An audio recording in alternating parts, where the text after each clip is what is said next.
ഭഗവത് ഉപാസന എന്നത് ഏത് വിധത്തിലാണ് നാം നമ്മുടെ ജീവിതത്തിൽ നിർവഹിക്കേണ്ടത്, പ്രാവർത്തികമാക്കേണ്ടത് എന്നതിന് വളരെ ഏറ്റവും ഉത്തമമായ ഒരു ഒരു ദൃഷ്ടാന്തം അല്ലെങ്കിൽ ഒരു പ്രകരണമാണ് യഥാർത്ഥത്തിൽ ധ്രുവചരിതം. അതിൻ്റെ തുടർച്ചയായിട്ടാണ് ഈ പൃഥു ചരിതം, പൃഥുവിൻ്റെ ജീവിതം നമ്മൾ കാണുന്നത്. ശ്രീമദ് ഭാഗവതത്തിലെ ആദ്യത്തെ സ്കന്ധത്തിൽ അവതാരങ്ങളെക്കുറിച്ച് സുദീർഘമായി ഒരധ്യായത്തിൽ വിവരിക്കുന്നുണ്ട്. മൂന്നാമത്തെ അധ്യായത്തിൽ സുദീർഘമായി ഭഗവത് അവതാരങ്ങളെക്കുറിച്ച് അക്കമിട്ട് നിരത്തി പ്രതിപാദിച്ചിട്ടുണ്ട്. അതിൽ ഈ 9ാമത്തെ അവതാരമായ അവതാരക്രമം അനുസരിച്ച് ഭാഗവതം അവതരിപ്പിക്കുന്ന ഈശ്വരീയമായ അവതാര വിശേഷങ്ങളുടെ ക്രമമനുസരിച്ച് 9ാമത്തേതായി നാം കാണുന്നത് പൃഥുവിനെയാണ്. ഈ അവതാരങ്ങളെല്ലാം നാം വിലയിരുത്തി വിശകലനം ചെയ്ത് പഠിക്കുന്ന സമയത്ത് അല്ലെങ്കിൽ മനസ്സിലാക്കാൻ ശ്രമിക്കുന്ന സമയത്ത് ഭാരതം ലോകത്തിന് മുൻപിൽ അവതരിപ്പിച്ചിട്ടുള്ള ഏറ്റവും വിശിഷ്ടമായ ഒരു ജീവിതക്രമത്തെ ഈ അവതാരക്രമം, അതായത് ഈ ഭാഗവതത്തിൽ പറയുന്ന അവതാരക്രമം പ്രതിനിധീകരിക്കുന്നതായി കാണാം. സനകാദി മഹർഷിമാര് മുതൽ ഏതാണ്ട് കലി കഴിഞ്ഞ് ഹംസാവതാരവും കൂടി ചേർത്ത് 22ഓളം അവതാരങ്ങളെക്കുറിച്ച് പറയുമ്പോൾ ആ അവതാരങ്ങളെല്ലാം നമ്മുടെ ജീവിതത്തിൻ്റെ ഓരോ ഘട്ടത്തിലെ ആവിഷ്കാരങ്ങളാണെന്ന് നമുക്ക് ബോധ്യം വരും. ഇതിലെല്ലാം, ഈ അവതരണങ്ങളിലെല്ലാം നിറഞ്ഞു നിൽക്കുന്നത് ഭാരതം അവതരിപ്പിച്ച ജീവിതക്രമത്തെയാണ്. ജനനം മുതൽ മരണം വരെയുള്ള ഈ ജീവിതം എന്ന ഈ ഒരവസരം അല്ലെങ്കിൽ ഈ ഒരു ഒരു ഒരു സന്ദർഭം കൃത്യമായി 4 വിഭാഗങ്ങളായി അവർ തരംതിരിച്ചു. അതിൽ ആദ്യത്തെ ഘട്ടം അറിവ് നേടുന്നതിനും ആ നേടിയ അറിവിനെ തപസ്സിലൂടെ അതിനെ സമ്പുഷ്ടമാക്കുന്നതിനും തുടർന്ന് തൻ്റെ മുന്നോട്ടുള്ള ജീവിതയാത്ര ഏത് തരത്തിലായിരിക്കണമെന്ന് നിശ്ചയിക്കുന്നതിനും അത് രൂപപ്പെടുത്തുന്നതിനുള്ള ഒരു കാലമായി ഋഷിവര്യന്മാർ ലോകത്തോട് ഉപദേശിക്കുകയുണ്ടായി. അതിനെ ബ്രഹ്മചര്യ ആശ്രമം എന്ന് പേര് ചൊല്ലി വിശേഷിപ്പിച്ചു.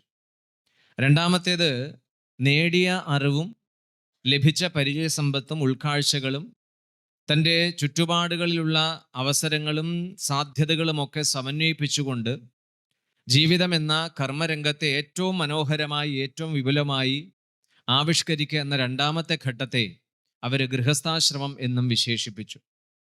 മൂന്നാമത്തേത് വാനപ്രസ്ഥവും 4ാമത്തേത് സന്യാസവുമായി അവർ തരംതിരിച്ച് അവതരിപ്പിക്കുകയുണ്ടായി. അപ്പൊ ഈ 4 ആശ്രമങ്ങളിലൂടെ കടന്നുപോയി മനുഷ്യജന്മം പൂർണ്ണതയെ പ്രാപിക്കേണ്ടതിന് കൃത്യമായ ദിശാബോധവും ഒപ്പം അത് നിർവഹിക്കേണ്ടതിൻ്റെ രീതിവിധാനങ്ങളും വളരെ പ്രായോഗിക ക്ഷമതയോടുകൂടി അവതരിപ്പിക്കുന്ന ഒരു വിവരണം നമുക്ക് ശ്രീമദ് ഭാഗവതത്തിൽ കാണാൻ സാധിക്കും. അപ്പോൾ ഈ ചതുർത്ഥ സ്കന്ധത്തിലേക്ക് വരുമ്പോൾ പൃഥു 9ാമത്തെ അവതാരം. പൃഥു എന്നത് വാസ്തവത്തിൽ നമ്മുടെ കർമ്മങ്ങളുടെ വിപുലമായ ആവിഷ്കാരത്തിൻ്റെ പ്രതീകമാണ്. നമുക്ക് നമ്മുടെ മുമ്പിൽ നിയതി അഥവാ പ്രകൃതിയെ അവതരിപ്പിക്കുന്ന അല്ലെങ്കിൽ സമ്മാനിക്കുന്ന വിവിധങ്ങളായ സന്ദർഭങ്ങളെയും സാഹചര്യങ്ങളെയും അവസരങ്ങളെയും എങ്ങനെ ഏറ്റവും കാര്യക്ഷമമായി, ഫലപ്രദമായി, ദീർഘവീക്ഷണത്തോടുകൂടി കുറ്റമറ്റ രീതിയിൽ നിർവഹിക്കാം എന്നതിൻ്റെ മാതൃകാപാഠങ്ങൾ മനുഷ്യജീവിതത്തോട് ചേർത്ത് വെച്ച് പങ്കുവയ്ക്കുന്നതിൽ പൃഥു എന്തുകൊണ്ടും നമുക്ക് അനുകരണീയനാണ്. ഒരു ഉത്തമ ഭരണാധികാരി എങ്ങനെയായിരിക്കണം, ഒരു ഉത്തമ ഗൃഹസ്ഥൻ എങ്ങനെയായിരിക്കണം, എല്ലാ വിശിഷ്ട ഗുണങ്ങളും തികഞ്ഞ ഒരു വ്യക്തി എങ്ങനെയാണ് ഈ ലോകത്ത് ജീവിക്കുക എന്നതിനെക്കുറിച്ച് മനോഹരമായ ഒരു ആവിഷ്കാരം, ഒരു ആഖ്യാനം ഈ പൃഥുവിൻ്റെ ജീവിതത്തിലൂടെ നാം നോക്കിക്കാണേണ്ടതുണ്ട്. പൃഥുവിൻ്റെ ജീവിതത്തിലേക്ക് കടക്കുന്നതിന് മുൻപ് ഈ ധ്രുവന്റെ വംശാവലിയെക്കുറിച്ച് കുറേയേറെ പറയുന്നുണ്ട്. അദ്ദേഹത്തിൻ്റെ പിൻഗാമികളെക്കുറിച്ച് കുറേ പേരെ പറഞ്ഞതിന് ശേഷം പിന്നീട് അംഗരാജാവിൻ്റെ പുത്രനായി ജനിക്കുന്ന വേനനെ കുറിച്ചും പറയുന്നുണ്ട്. ദീർഘകാലം സന്താനങ്ങളില്ലാത്തതിൻ്റെ പരിഹാരമായി നിരവധി വൈദിക കർമ്മങ്ങൾ ശ്രദ്ധയോടെ ആചരിച്ചതിന് ശേഷം ഉണ്ടായ പുത്രൻ വേനൻ എല്ലാ ധർമ്മവ്യവസ്ഥകൾക്കും വിരുദ്ധമായിട്ടാണ് പ്രവർത്തിക്കുകയും ജീവിക്കുകയും ചെയ്തത്. നമുക്കതൊരു വിരോധാഭാസമായി തോന്നാം. യജ്ഞയാഗങ്ങളൊക്കെ വളരെ കൃത്യതയോടെ നിർവഹിച്ചിട്ടും അതിൻ്റെ പരിണിത ഫലമായി ഉണ്ടായ ഒരു സന്തതിയിൽ എങ്ങനെയാണ് ഇങ്ങനെ വിരുദ്ധമായ രീതികളും ചെയ്തികളും ചിന്തകളും പ്രവൃത്തികളുമൊക്കെ ഉണ്ടാകുക എന്നൊരു സംശയം സ്വാഭാവികമായി ഉണ്ടാകാം. ഇതൊക്കെ വളരെ ആഴത്തിൽ പരിശോധിക്കേണ്ട, ചിന്തിക്കേണ്ട വിഷയങ്ങളായതുകൊണ്ട് നമ്മൾ തത്കാലം അതിലേക്ക് പോകുന്നില്ല. ഏറെ സമയം വേണ്ടിവരും അതിനെക്കുറിച്ച് നമുക്ക് വിസ്തരിച്ച് പൂർത്തീകരിക്കാൻ. നമുക്ക് വിഷയം അതല്ലല്ലോ. അപ്പോൾ അംഗരാജാവ് അച്ഛൻ ഈ വേനന്റെ പ്രവൃത്തി കൊണ്ട് വളരെ ദുഃഖിതനായി, സഹിക്കവയ്യാതെയായി. ഇപ്പോഴും പല രക്ഷിതാക്കളും മക്കളെക്കുറിച്ച് പറയുന്ന പരാതികളും വിഷമതകളും നമ്മൾ ഇന്നും കേൾക്കുന്നുണ്ട്. എല്ലാവിധ സൗകര്യങ്ങളുണ്ട്, സമ്പത്തുണ്ട്, പിന്നെ വിദ്യാഭ്യാസമുണ്ട്. എന്നാലും മക്കളെക്കുറിച്ച് രക്ഷിതാക്കൾക്ക് പറയാൻ ഒട്ടേറെ പരിവേദനങ്ങളും പരാതികളുമേ ഉള്ളൂ. അപ്പോൾ മാതാപിതാക്കൾ ഉദ്ദേശിക്കുന്ന വിധത്തിൽ സന്താനങ്ങൾ ജീവിക്കുന്നില്ല, പ്രവർത്തിക്കുന്നില്ല എന്ന് വന്നാൽ രക്ഷിതാക്കളെ സംബന്ധിച്ചത് വലിയ നിരാശയും വലിയ ഒരു പ്രതിസന്ധിയും വലിയ ഒരു ഒരു ജീവിതത്തിലെ വലിയൊരു നഷ്ടബോധവും നിരാശയുമായിട്ടൊക്കെ മാറും. അപ്പോൾ ഉത്തമ സന്താനങ്ങൾക്ക് ജന്മം നൽകുന്നതിന് രക്ഷിതാക്കൾ എത്രത്തോളം ഏതെല്ലാം വിഷയങ്ങളിൽ ശ്രദ്ധിക്കേണ്ടതുണ്ട്, അതെങ്ങനെ പ്രാവർത്തികമാക്കേണ്ടതുണ്ട് എന്നതിനെക്കുറിച്ച് ശ്രീമദ് ഭാഗവതത്തിൽ പലയിടങ്ങളിലും പല വിവരണങ്ങൾ നമുക്ക് കാണാം. അപ്പൊ നമ്മുടെ സമൂഹത്തിൽ, മനുഷ്യ സമൂഹത്തിൽ ഇന്ന് ധാരാളം മനുഷ്യരുടെ പ്രയത്നം കൊണ്ട് ഒരുപാട് സൗഭാഗ്യങ്ങൾ ഭൗതികമായി നാം അനുഭവിക്കുന്നുണ്ട്.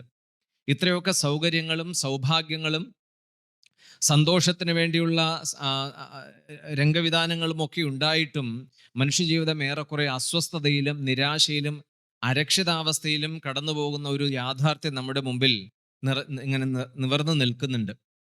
പണവും വിദ്യാഭ്യാസവും പലവിധത്തിലുള്ള യോഗ്യതകളും അധികാരവും സമ്പത്തും എല്ലാം, ഒരുപാട് സൗഭാഗ്യങ്ങൾ നമുക്ക് ഭൗതിക ശാസ്ത്രവും ആധുനിക ലോകവും സമ്മാനിച്ചിട്ടുണ്ടെങ്കിലും അതിലൂടെ എല്ലാം കടന്നു പോകുന്ന ജീവിതം ഏറെക്കുറെ നിരാശാപൂർണവും ഉദ്വേഗജനകവും അതിലേറെ ആശങ്കയും ഭയവും ജനിപ്പിക്കുന്നതായി നമുക്കറിയാൻ സാധിക്കുന്നുണ്ട്. അപ്പൊ എന്തുകൊണ്ട് ഇങ്ങനെ ഒരു വൈരുദ്ധ്യം കടന്നു വരുന്നു? ഇത്രയധികം അറിവിൻ്റെ അല്ലെങ്കിൽ ശാസ്ത്രാവബോധത്തിൻ്റെ ഉന്നതി നിൽക്കുന്ന ഒരു കാലത്ത് അവിടെ പിറന്നു വീഴുന്ന സന്തതികൾ എന്തുകൊണ്ട് ലോകത്തിന്, സമൂഹത്തിന്, വരും തലമുറകൾക്ക് ഭീഷണിയായി മാറുന്നു? അവരുടെ ചിന്താഗതികളിലും അവരുടെ പെരുമാറ്റങ്ങളിലും അവരുടെ സംസാര രീതിയിലും അവരുടെ പ്രവർത്തനങ്ങളിലുമെല്ലാം എന്തുകൊണ്ട് ഇത്രയും കടുത്ത വൈരുദ്ധ്യങ്ങൾ, ധാർമ്മികമായ വ്യവസ്ഥയ്ക്ക് വിരോധമായി ഉണ്ടാകുന്ന പ്രവർത്തനങ്ങൾ ഉണരുന്നു എന്ന് ചിന്തിക്കുമ്പോൾ നാം വളരെയേറെ അതിന് പരിഹാരം ആഴത്തിൽ ചിന്തിച്ച് നടപ്പിലാക്കേണ്ടതുണ്ട്. ഉപരിപ്ലവമായ ഏതെങ്കിലും നിയമങ്ങൾ ഏർപ്പെടുത്തിയതുകൊണ്ട് മാത്രം ഇതിന് ഒരു പരിഹാരമാകില്ല. നിയമങ്ങൾ ഏർപ്പെടുത്തുന്ന മനുഷ്യൻ അതിനെ അതിജീവിക്കാനും അതിനെ അതിക്രമിക്കാനുള്ള വഴികൾ വേറെ കണ്ടെത്തും. ഇപ്പൊ ഇവിടെ ഭാരതം ലോകത്തിന് മുൻപിൽ അവതരിപ്പിച്ച വിശിഷ്ടമായ പദമാണ് ധർമ്മം. ആ ധർമ്മം ഏതെല്ലാം തലങ്ങളിൽ, ഏതെല്ലാം നിലകളിൽ ഉണർന്ന് പ്രവർത്തിക്കേണ്ടതുണ്ട്, അതിൽ മനുഷ്യൻ എന്ന ഈ വിഭാഗം, ഭൂമിയിലെ മനുഷ്യൻ എന്ന വിഭാഗം എത്രത്തോളം ജാഗ്രതയും സൂക്ഷ്മതയും കൃത്യതയും പുലർത്തേണ്ടതുണ്ട് എന്ന് വളരെ വിശദമായി കൂലംകഷമായി ഈ കഥകളിലൂടെയൊക്കെ മഹർഷി വ്യാസദേവൻ നമ്മളെ ഓർമ്മിപ്പിക്കുന്നുണ്ട്. ഇനി വ്യാസന്റെ ചരിത്രം തന്നെ എടുത്തു നോക്കിയാൽ അറിയാമല്ലോ. പരാശര മഹർഷിയുടെയും സത്യവതിയുടെയും പുത്രനായി പിറന്ന വ്യാസന്റെ സന്തതികൾക്ക് എന്ത് സംഭവിച്ചു? ഇപ്പൊ വിഫലമായ തപസ്സിന്റെ ഒരു ഒരു ഒരു പരിണിത ഫലമായി ധൃതരാഷ്ട്ര മഹാരാജാവിനെയും പാണ്ഡുവിനെയൊക്കെ നമുക്ക് അവിടെ പഠിക്കേണ്ടി വരും. അപ്പൊ ഇവിടെ ഈ വേനൻ എല്ലാറ്റിനും വിരുദ്ധമായിട്ടാണ്, ധർമ്മത്തിന് മുഴുവൻ വിരുദ്ധമായി പ്രവർത്തിച്ച സമയത്ത് മാതാപിതാക്കൾക്ക് പോലും അവനെ നിയന്ത്രിക്കാനോ നെറുവഴി നടത്താനോ സാധിച്ചില്ല. അവസാനം അയാളുടെ കൈകളിലേക്ക് അധികാരത്തിൻ്റെ ദണ്ട് വരികയും ഇതുവരെ ഈ നാട് ആർജിച്ച എല്ലാവിധ സാമ്പത്തികവും ഭൗതികവുമായ നേട്ടങ്ങളെല്ലാം തമസ്കരിച്ചുകൊണ്ടും അതിനെയൊക്കെ നശിപ്പിക്കുന്ന രീതിയിൽ പ്രവർത്തിച്ചുകൊണ്ടുമാണ് വേനൻ തൻ്റെ ദുർഭരണം നടത്തിയത്. എല്ലായിടങ്ങളിലും അസമാധാനവും അസ്വസ്ഥതകളും അസന്തുഷ്ടിയും അരക്ഷിതാവസ്ഥയും നൽകിക്കൊണ്ട് വേനൻ തൻ്റെ സ്വാർത്ഥതയിലും സന്തോഷത്തിലും സുഖലോലുപതയിലും തൻ്റെ മൂഢമായ വിശ്വാസങ്ങളിലും സങ്കല്പങ്ങളിലും മാത്രം മുറുകെ പിടിച്ച് ജീവിക്കുന്ന ഒരു ചിത്രം അവിടെ വ്യാസമഹർഷി വരച്ച് കാട്ടുന്നുണ്ട്. അപ്പോൾ ഒരു രാഷ്ട്രത്തെ നയിക്കുന്ന ഭരണാധികാരി, അന്നത്തെ കാലത്തെ രാജാവ്, ഇന്നത്തെ കാലത്തെ ഭരണാധികാരി എത്രമാത്രം ധർമ്മവിരുദ്ധമായി, സത്യവിരുദ്ധമായി, ന്യായവിരുദ്ധമായി, സ്വാർത്ഥതയ്ക്ക് അടിമപ്പെട്ട് സങ്കുചിത മനസ്ഥിതിയോടുകൂടി പ്രവർത്തിക്കുന്നുണ്ടോ അതിൻ്റെ എല്ലാം ദുരിതം, അതിൻ്റെ എല്ലാം പരിണിത ഫലം ആ പ്രജകൾക്ക് എല്ലാ കാലവും വന്നു ചേരും എന്നതിൻ്റെ ഒരു സൂചന അവിടെ നൽകുന്നുണ്ട്. അപ്പൊ അങ്ങനെ ഒരു ദുർഭരണത്തിൽ കുറേ കാലം ഈ ഭൂമി, ഈ പൃഥ്വി അടങ്ങി അതിൻ്റെ ആ ഒരു അടിച്ചമർത്തലിൻ്റെ ആ ഒരു ഭീകരമായ വൈഷമ്യത്തിൽ ഭൂമിദേവി പോലും ജീവിക്കുന്ന ഒരു കാലം. രാഷ്ട്രത്തെ എന്ന് മാത്രമല്ല, ഏതൊരു സംവിധാനത്തെയും നിയന്ത്രിക്കുന്ന, ഏതൊരു സംവിധാനത്തെയും നയിക്കുന്ന അതിൻ്റെ ചാലക ശക്തികൾ ധർമ്മത്തിനും ന്യായത്തിനും അതുപോലെ അധ്യാത്മ മൂല്യങ്ങൾക്കും വില കൽപ്പിക്കുന്നില്ലയോ അവിടെയെല്ലാം അതിൻ്റെ പരിണിത ഫലമായി ഉണ്ടാകുന്നത് ഇത്തരം ദുഃഖദുരിതാദികളായിരിക്കും. അത് കുടുംബത്തിലാകാം, സമൂഹത്തിലാകാം, പ്രസ്ഥാനങ്ങളിലാകാം, സംഘടനകളിലാകാം, സർവോപരി രാഷ്ട്രത്തിലോ സമൂഹത്തിലോ ഒക്കെയാകാം. അപ്പൊ ഇങ്ങനെ കുറ്റമറ്റൊരു ഭരണം കാഴ്ചവെക്കണമെങ്കിൽ അതിനൊരു വ്യക്തി എത്രമാത്രം ഉയർന്ന് ഉണർന്ന് ദീർഘമായി ചിന്തിക്കുന്നവനായിരിക്കണം.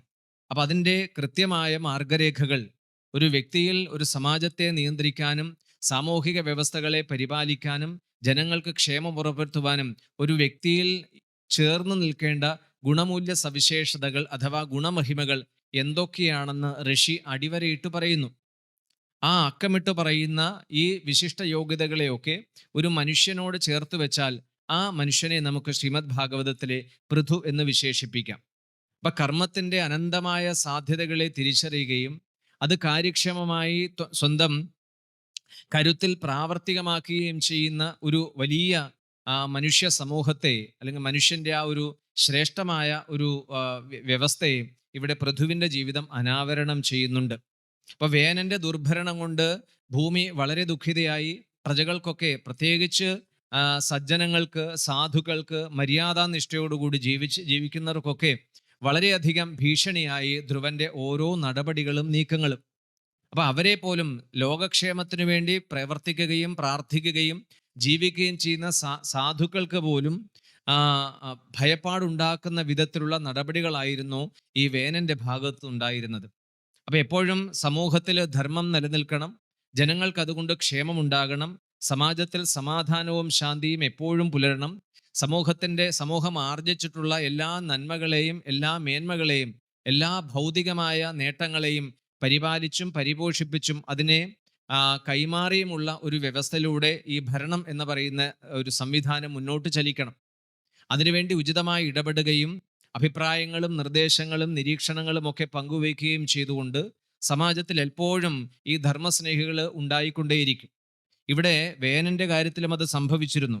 വേനന്റെ ഈ ദുഷ്ചെയ്തികൾക്കൊക്കെ ഒരു പരിഹാരം ഉണ്ടാകാൻ വേണ്ടി അയാൾക്ക് ധാർമ്മികമായ ഉപദേശം നൽകി ഒരു ഭരണാധികാരി എത്രത്തോളം ജാഗ്രതയോടുകൂടി പ്രവർത്തിക്കണം, ഒരു ഭരണാധികാരിയിൽ നിലനിൽക്കേണ്ട സവിശേഷവും ഉത്കൃഷ്ടവുമായ മൂല്യബോധം എന്ത്, ചിന്താധാര എന്ത്, അതിനെ പ്രാവർത്തികമാക്കേണ്ട വ്യവസ്ഥകൾ എന്തെന്നൊക്കെ ഒരു സാരോപദേശത്തിന്റെ രീതിയിൽ സൗമ്യമായ ഭാഷയിൽ ശാന്തമായി തികഞ്ഞ തപപ്രഭാവത്തോട് ഉപദേശിക്കാൻ ഋഷിവര്യന്മാരൊക്കെ തയ്യാറായി. നമുക്കറിയാമല്ലോ, നമുക്കൊരാളെ നേരെയാക്കാൻ കുറെ കാര്യങ്ങൾ ഉപദേശിക്കാം, പറഞ്ഞു കൊടുക്കാം, അവരുടെ പോരായ്മകൾ ചൂണ്ടിക്കാണിക്കാം. അവരുടെ ചെയ്തികൾക്കോ ആ ചെയ്തികൾക്ക് പിന്നിലുള്ള ചിന്താഗതികൾക്കോ കാലോചിതമായ എന്തെങ്കിലും പോരായ്മകൾ ഉണ്ടെങ്കിൽ, ശാസ്ത്രവിരുദ്ധത അതിൽ കടന്നുകൂടിയിട്ടുണ്ടെങ്കിൽ, ധർമ്മം എന്ന വിശിഷ്ട മൂല്യത്തിന് അതിൽ യാതൊരു പ്രാധാന്യവും ഇല്ല എങ്കിൽ അതൊക്കെ ചൂണ്ടിക്കാണിക്കാനും തിരുത്താനും എപ്പോഴും നമ്മുടെ ഭാരതത്തിൽ ആധ്യാത്മിക ആചാര്യന്മാര് അല്ലെങ്കിൽ തപസ്വികൾ ഉണ്ടായിക്കൊണ്ടേയിരിക്കും. അവരുടെ വാക്കുകൾക്ക് വില നൽകാതിരിക്കുക, അവരുടെ വാണികളെ ശ്രവിക്കാതിരിക്കുക, തന്നിഷ്ടം പോലെ പ്രവർത്തിക്കുക, സ്വാർത്ഥമതികളായിരിക്കുക, രാജ്യത്തിന്റെ സമ്പത്ത് നഷ്ടപ്പെട്ടു പോകുന്ന വിധത്തിൽ ജനങ്ങൾക്കതൊന്നും അനുഭവിക്കാൻ പറ്റാത്ത സാഹചര്യം ഒരുക്കുന്ന ഒരു ദുർഭരണത്തെ എങ്ങനെയാണ് ഉന്മൂലനം ചെയ്യുക? ആരാണ് ഇതിന് നമ്മൾ പറയാറുണ്ടല്ലോ, ആരാണ് ഈ പൂച്ചയ്ക്ക് മണികെട്ടുക? കാരണം എല്ലായിടവും ആധിപത്യം സ്ഥാപിച്ച് തൻ്റെ ദുർഭരണമെന്ന് നമ്മൾ പറയുമ്പോഴും തൻ്റെ ഭരണനിർവഹണമാണ് ഏറ്റവും ശരിയെന്ന നിലയിൽ തൻ്റെ ചിന്തകളും തൻ്റെ പ്രവൃത്തികളും തൻ്റെ കാഴ്ചപ്പാടുകളും താൻ കൊണ്ടുവരുന്ന നിയമ നടപടികളും മാത്രമാണ് ശരിയെന്ന വിധത്തിൽ ഈ ഭൂപരിപാലനം നടത്തുന്ന വേനനെ ആര് തിരുത്തും? ആര് തെറ്റ് ചൂണ്ടിക്കാണിക്കും? ആര് പറഞ്ഞാൽ അദ്ദേഹം കേൾക്കും? ആര് പറഞ്ഞാൽ അനുസരിക്കും? ഇങ്ങനെയുള്ള ദുസ്ഥിതി എക്കാലവും ഭൂമിയിൽ പലയിടങ്ങളിലും ഉണ്ടായിട്ടുണ്ട്. നമ്മളൊക്കെ പല കാലങ്ങൾ അതിന് സാക്ഷികളുമാണ്. അപ്പൊ അങ്ങനെ ഒരു സ്ഥിതിയിൽ എന്താണ് ഇതിന് പ്രതിവിധി? ആരാണ് ഇതിലൊരു ഇടപെടൽ നടത്തുക? എന്ത് പ്രതീക്ഷയാണ് നമ്മുടെ മുമ്പിലുള്ളത്? ഇവിടെ ഭാഗവതം അതിനൊരു പ്രതിവിധിയായി പറയണത്, ഈ മഹർഷിമാര് തന്നെ അവരുടെ ഉപദേശങ്ങളും നിർദ്ദേശങ്ങളും ചെവിക്കൊള്ളാതെ തൻ്റെ സങ്കുചിതമായ ചിന്താഗതികളിൽ മാത്രം ഉറച്ചു നിന്നുകൊണ്ട് മുന്നോട്ട് പോകാൻ തീരുമാനിച്ച ഈ വേനനെ അവര് ശപിച്ച് ഹുംകാര ശബ്ദത്തിൽ ഇല്ലായ്മ ചെയ്തു എന്നാണ് ഭാഗവതം പറയണത്. അപ്പൊ അവരുടെ ആ സംയോജിതമായ ഇടപെടലിന്റെ നന്മ കാണാതെ അതിനെ പോലും നിന്ദ്യമായി കണ്ടുകൊണ്ട് തൻ്റെ ദുഷിച്ച തീരുമാനത്തിൽ ഉറച്ചു നിന്നുകൊണ്ട് മുന്നോട്ട് പോകാൻ ശ്രമിച്ച ഈ വേനനെ തപസ്വികൾ, മഹാത്മാക്കൾ അവര് അവർ തന്നെ ശപിച്ചില്ലാതെയാക്കിയാണ്. അതോടെ വേനന്റെ ഭരണം അല്ലെ വേനന്റെ ജീവിതം അസ്തമിച്ചു എന്നാണ്. പക്ഷേ തുടർച്ചയില്ല, പാരമ്പര്യം തുടരാൻ വേറെ ആളുകളില്ല. അപ്പൊ സുനീത ഈ വേനന്റെ ശരീരത്തെ എണ്ണത്തോണിയിൽ സൂക്ഷിക്കുകയുണ്ടായി. അദ്ദേഹത്തിന്റെ മൃതശരീരം എണ്ണത്തോണിയിൽ സംരക്ഷിച്ചു എന്നൊരു ഭാഗം നമ്മൾ കാണുന്നുണ്ട്. കുറെ കാലം രാജ്യത്ത് ഒരു അധിപനില്ലാതെ, പ്രജകൾക്കൊരു നാഥനില്ലാതെ രാജകൊട്ടാരം അനാഥമായി അരാജകത്വത്തിലേക്ക് നീങ്ങുന്ന സാഹചര്യം ഉരുത്തിരിഞ്ഞു വരുന്നുണ്ട്. അങ്ങനെ പ്രജാപരിപാലനത്തിനൊരു നേതൃത്വം ഇല്ലാതെ, നിയമ സംരക്ഷണത്തിന് ആളില്ലാതെ വന്നാൽ ഒരു രാജ്യം ശിഥിലമായി പല കടന്നുകയറ്റങ്ങളും ഉണ്ടാകും. ഉള്ളവർ തന്നെ ഈ രാജ്യത്തിന്റെ കെട്ടുറപ്പും നിലനിൽപ്പും നശിപ്പിക്കത്ത വിധത്തിൽ ദുഷ്ചെയ്തികൾക്ക് വിധേയരായി തീരും. അതുകൊണ്ട് പ്രജകളെ സംരക്ഷിക്കുകയും രാജ്യത്തിന്റെ സമ്പത്ത് കാത്തു സൂക്ഷിക്കുകയും രാജ്യത്ത് ഇതുവരെ പൂർവികർ ആർജിച്ചിട്ടുള്ള എല്ലാ വിഭവങ്ങളെയും എല്ലാ സമൃദ്ധികളെയും ജനോപകാരപ്രദമായ രീതിയിൽ വിനിയോഗിക്കാനുള്ള നേതൃത്വവും നിർദ്ദേശവും ഇടപെടലും നടത്തുകയും ചെയ്തതിന് എപ്പോഴും ഭരണാധികാരി ഉണ്ടാകണം. പക്ഷേ വേനന്റെ അന്ത്യത്തോടുകൂടി ആ സാധ്യത അടയുകയാണ്. പിന്നെന്താണ് ചെയ്യുക? അപ്പൊ അതിന് പ്രതിവിധിയായി ഇവിടെ കാണുന്നത് യജ്ഞയാഗാദികളൊക്കെയാണ്. യജ്ഞവും യാഗവും ഒക്കെയാണ് അതിന് പ്രതിവിധിയായി അക്കാലത്ത് നിർദ്ദേശിച്ചിട്ടുള്ളത്. മനുഷ്യന് ജീവിതത്തിലോ അവന്റെ പ്രവർത്തനങ്ങളിലോ എന്തെങ്കിലും തകരാറുകളോ പിഴവോ കുറവോ സംഭവിക്കുമ്പോൾ അതെന്തെങ്കിലും ആശങ്കയോ ഉത്കണ്ഠയോ ഭയമോ ആയി മാറുന്ന സമയത്ത് അതിന് പ്രതിവിധിയായി പരിഹാരമായി പല വിധത്തിലുള്ള വൈദിക കർമ്മങ്ങളെ നമ്മൾ സമീപിക്കാറുണ്ട്, സ്വീകരിക്കാറുണ്ട്. അല്ലെ? ജീവിതത്തിൽ നമുക്കറിയാം, മനസ്സിന് വിഷമമുണ്ടാകുന്ന, ജീവിതത്തിൽ പ്രതിസന്ധി ഉണ്ടാക്കുന്ന, അല്ലെങ്കിൽ നമുക്ക് മുന്നോട്ട് പോകാൻ സാധിക്കാത്ത ഏതെങ്കിലും ഒരു ഒരു ഒരു അസന്ധിഗ്ധ ഘട്ടം വന്നു ചേരുന്ന സമയത്തൊക്കെ മനുഷ്യന്റെ മനസ്സ് വല്ലാതെ ഉലഞ്ഞു പോകും. ആ സമയത്ത് ഉചിതമായ ഒരു തീരുമാനമെടുത്ത് മുന്നോട്ട് പോകാൻ സാധിക്കാതെ വരുമ്പോൾ നമ്മൾ ഏതെങ്കിലും വ്രതങ്ങളോ അനുഷ്ഠാനങ്ങളോ തപസ്സുകളോ തീർത്ഥയാത്രയോ സജ്ജനങ്ങളുമായുള്ള ഒരു സമ്പർക്കമോ ഒക്കെ പുലർത്തി തത്കാലം അതിന് ആശ്വാസം കണ്ടെത്തി ജീവിതത്തെ മുന്നോട്ട് കൊണ്ടുപോകാറുണ്ട്. അപ്പൊ ഇവിടെയും എന്താണ് ഈ പ്രതിസന്ധിക്ക് ഒരു പ്രതിവിധി എന്താണ്? അപ്പൊ അതില് ഈ വേനന്റെ മൃതശരീരം, എണ്ണത്തോണിയിൽ സൂക്ഷിച്ചിരുന്ന വേനന്റെ മൃതശരീരം മഥനം ചെയ്യാൻ തീരുമാനിച്ചു എന്നാണ്. അങ്ങനെ ആ മഥനത്തിൽ വേനന്റെ ശരീരത്തിലെ ആ മൃതദേഹത്തിലെ തുടയുടെ ഭാഗത്തു നിന്ന് നിഷാദന്മാരെന്ന് പറയുന്ന ഒരു വിഭാഗം ഉണ്ടായി. പക്ഷെ അവരുടെ പ്രകൃതവും പ്രവൃത്തിയും ഒരു പരിഷ്കൃത സമൂഹത്തിന്റെ ഉയർന്ന ജീവിതത്തെ നിയന്ത്രിക്കാനും നയിക്കാനും പറ്റിയ ഒന്നായിരുന്നില്ല. അതുകൊണ്ട് തന്നെ അവർ വനജീവിതം തിരഞ്ഞെടുത്തു. വനത്തിലേക്ക് അവർ പ്രവേശിച്ചു, ഉൾവലിഞ്ഞു. പിന്നീട് വേനന്റെ ശരീരത്തിൽ 2 ഭാഗങ്ങളിൽ നിന്ന്, കൈകളിൽ നിന്ന് പൃഥുവും അർച്ചിസും ഉണ്ടാകുന്നതാണ് കഥയുടെ മറ്റൊരു വഴിത്തിരിവ്. അപ്പൊ രണ്ടുപേരും ഈ വേന ശരീരത്തിൽ നിന്ന്, വേനന്റെ മൃതദേഹത്തിൽ നിന്ന് 2 കരങ്ങളിൽ നിന്ന് പൃഥുവും അർച്ചിസും, ഒരു പുരുഷനും ഒരു സ്ത്രീയും രൂപപ്പെടുന്നു, ജനിക്കുന്നു എന്നതാണ് കഥ പറയണത്. അപ്പൊ രണ്ടുപേരും യോജിച്ച് നിന്നുകൊണ്ട് അവർ വിവാഹിതരാകുന്നു. അവരിലൂടെ ഉത്തമ സന്താനങ്ങൾ ഉണ്ടാകുന്നു. അവരുടെ പ്രജകൾ അഭിവൃദ്ധിപ്പെടുന്നു. രാജ്യത്തിന്റെ ക്ഷേമമുയരുന്നു, യശസ് വർദ്ധിക്കുന്നു, സാമ്പത്തികമായ പുരോഗതി കൈവരുന്നു, അഭിവൃദ്ധിപ്പെടുന്നു. ഇങ്ങനെ ഒരുപാട് ഭൗതികമായ അഭിവൃദ്ധിയിലേക്ക് നയിക്കുന്ന വിധത്തിൽ ഈ ഭൂമിയെ നയിക്കാൻ, ഭൂമിയിലെ എല്ലാ വിഭവങ്ങളെയും സ്വാധീനമാക്കാൻ തക്ക ശേഷിയുള്ള, കർമ്മശേഷിയുള്ള, അതിനേക്കാൾ കർമ്മശേഷിക്കപ്പുറത്തേക്ക് തികഞ്ഞ അധ്യാത്മ ഗുണങ്ങളുള്ള, തപപ്രഭാവമുള്ള ഉത്തമ വ്യക്തിത്വമായ പൃഥുവിനെയാണ് ശ്രീമദ് ഭാഗവതം അവതരിപ്പിക്കുന്നത്. പിന്നീട് പൃഥു എന്ന ശബ്ദം വളരെ നമ്മൾ ശ്രദ്ധിക്കുന്ന സമയത്ത് പൃഥ്വിയോട് ചേർന്ന് നിൽക്കുന്നു. പല കഥാപാത്രങ്ങളുടെയും പേരുകൾ പല തത്വചിന്തകളെയും പല മൂല്യങ്ങളെയും അവതരിപ്പിക്കാൻ വേണ്ടി കവികളായ മഹർഷിമാർ സ്വീകരിച്ചിട്ടുള്ളതാണ്. പലപ്പോഴും നമ്മൾ ആ കഥയിലും കഥാപാത്രത്തിലും മാത്രം മുഴുകി അതിൻ്റെ രസം ആസ്വദിച്ചു പോകുന്നതാണ് പതിവ്. അപ്പൊ ഭാഗവതം തത്വചിന്തയ്ക്കും മൂല്യനിർണയത്തിനും വിധേയമാക്കുന്ന സമയത്ത് ഈ കഥയും കഥാപാത്രങ്ങളും അതിലെ സന്ദേശങ്ങളും നിർദ്ദേശങ്ങളും എല്ലാം നമുക്ക് ഓരോരുത്തർക്കും വ്യക്തിയമായി ഉയരുന്നതിനും അതോടൊപ്പം നമ്മുടെ സാമൂഹികവും ദേശീയവുമായ തലങ്ങളിൽ നമ്മുടെ കർമ്മത്തെ നിർവഹിക്കാനും ആവിഷ്കരിക്കാനുള്ള പ്രചോദനം നൽകുന്നവയാണ്. ഭാഗവതത്തിലുടനീളം അങ്ങനെ കാണാം. നമ്മുടെ മുമ്പിൽ 2 വഴികളുണ്ട്. ഒന്ന് അധ്യാത്മമായ പുരോഗതി, അധ്യാത്മമായ വളർച്ചാ വികാസങ്ങൾ. 2 ഭൗതികമായ ജീവിതത്തിൽ ഈ ജീവിതയാത്ര സുഗമമായി മുന്നോട്ട് പോകാൻ നേടേണ്ട പല വിഭവങ്ങളും സൗകര്യങ്ങളുമുണ്ട്. ഈ 2 തരത്തിലും സമർത്ഥരായി നമുക്ക് ജീവിക്കാൻ സാധിക്കണം. അപ്പൊ 2നെയും സമന്വയിപ്പിച്ചുകൊണ്ട് മുന്നോട്ട് പോകാവുന്ന ഒരു ജീവിത പദ്ധതിയാണ് ഭാരതം ലോകത്തിന് മുമ്പിൽ അവതരിപ്പിച്ചിട്ടുള്ളത്. അപ്പൊ അതിന് ജീവിതത്തെക്കുറിച്ചും ലോകത്തെക്കുറിച്ചും തനിക്ക് ഈ ലോകത്തുള്ള സ്ഥാനത്തെക്കുറിച്ചും തൻ്റെ സ്ഥിതിയെക്കുറിച്ചും തന്നിലുള്ള പ്ലസ് ആൻഡ് മൈനസ്, മേന്മകളെക്കുറിച്ചും തിന്മകളെക്കുറിച്ചും നന്നായി അറിയുക, മനസ്സിലാക്കുക എന്നതാണ് ഒന്നാമത്തെ ഘട്ടം. പലപ്പോഴും നമ്മൾ അങ്ങനെ അത് നമ്മളെക്കുറിച്ച് അറിയുന്നത് ജീവിതത്തിൽ വളരെ വൈകിട്ടാണ്.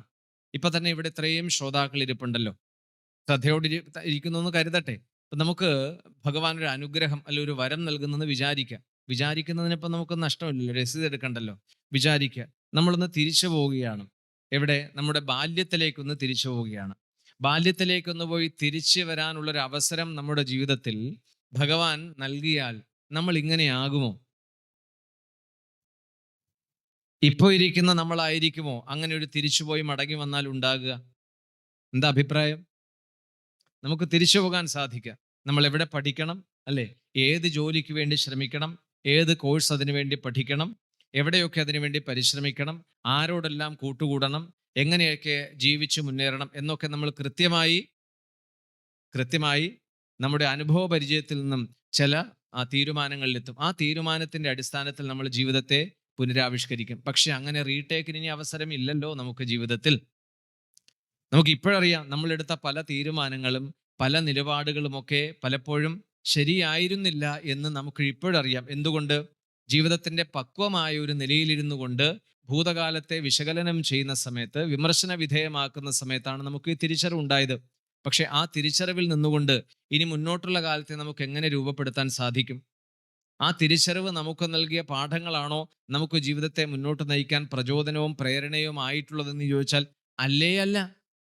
ഇതുവരെ ജീവിച്ചു വന്നതിന്റെ തുടർച്ച മുന്നോട്ട് കൊണ്ടുപോകുന്നതല്ലാണ്ട് ഇത്രയും കാലത്തെ ജീവിതാനുഭവങ്ങൾ നമുക്ക് നൽകിയ പാഠങ്ങൾ, സന്ദേശങ്ങൾ, അറിയിപ്പുകൾ, അതിനനുസരിച്ച് തുടർ ജീവിതത്തെ രൂപപ്പെടുത്താൻ നമുക്ക് സാധിക്കുന്നുണ്ടോ എന്നത് വലിയൊരു ചോദ്യമാണ്.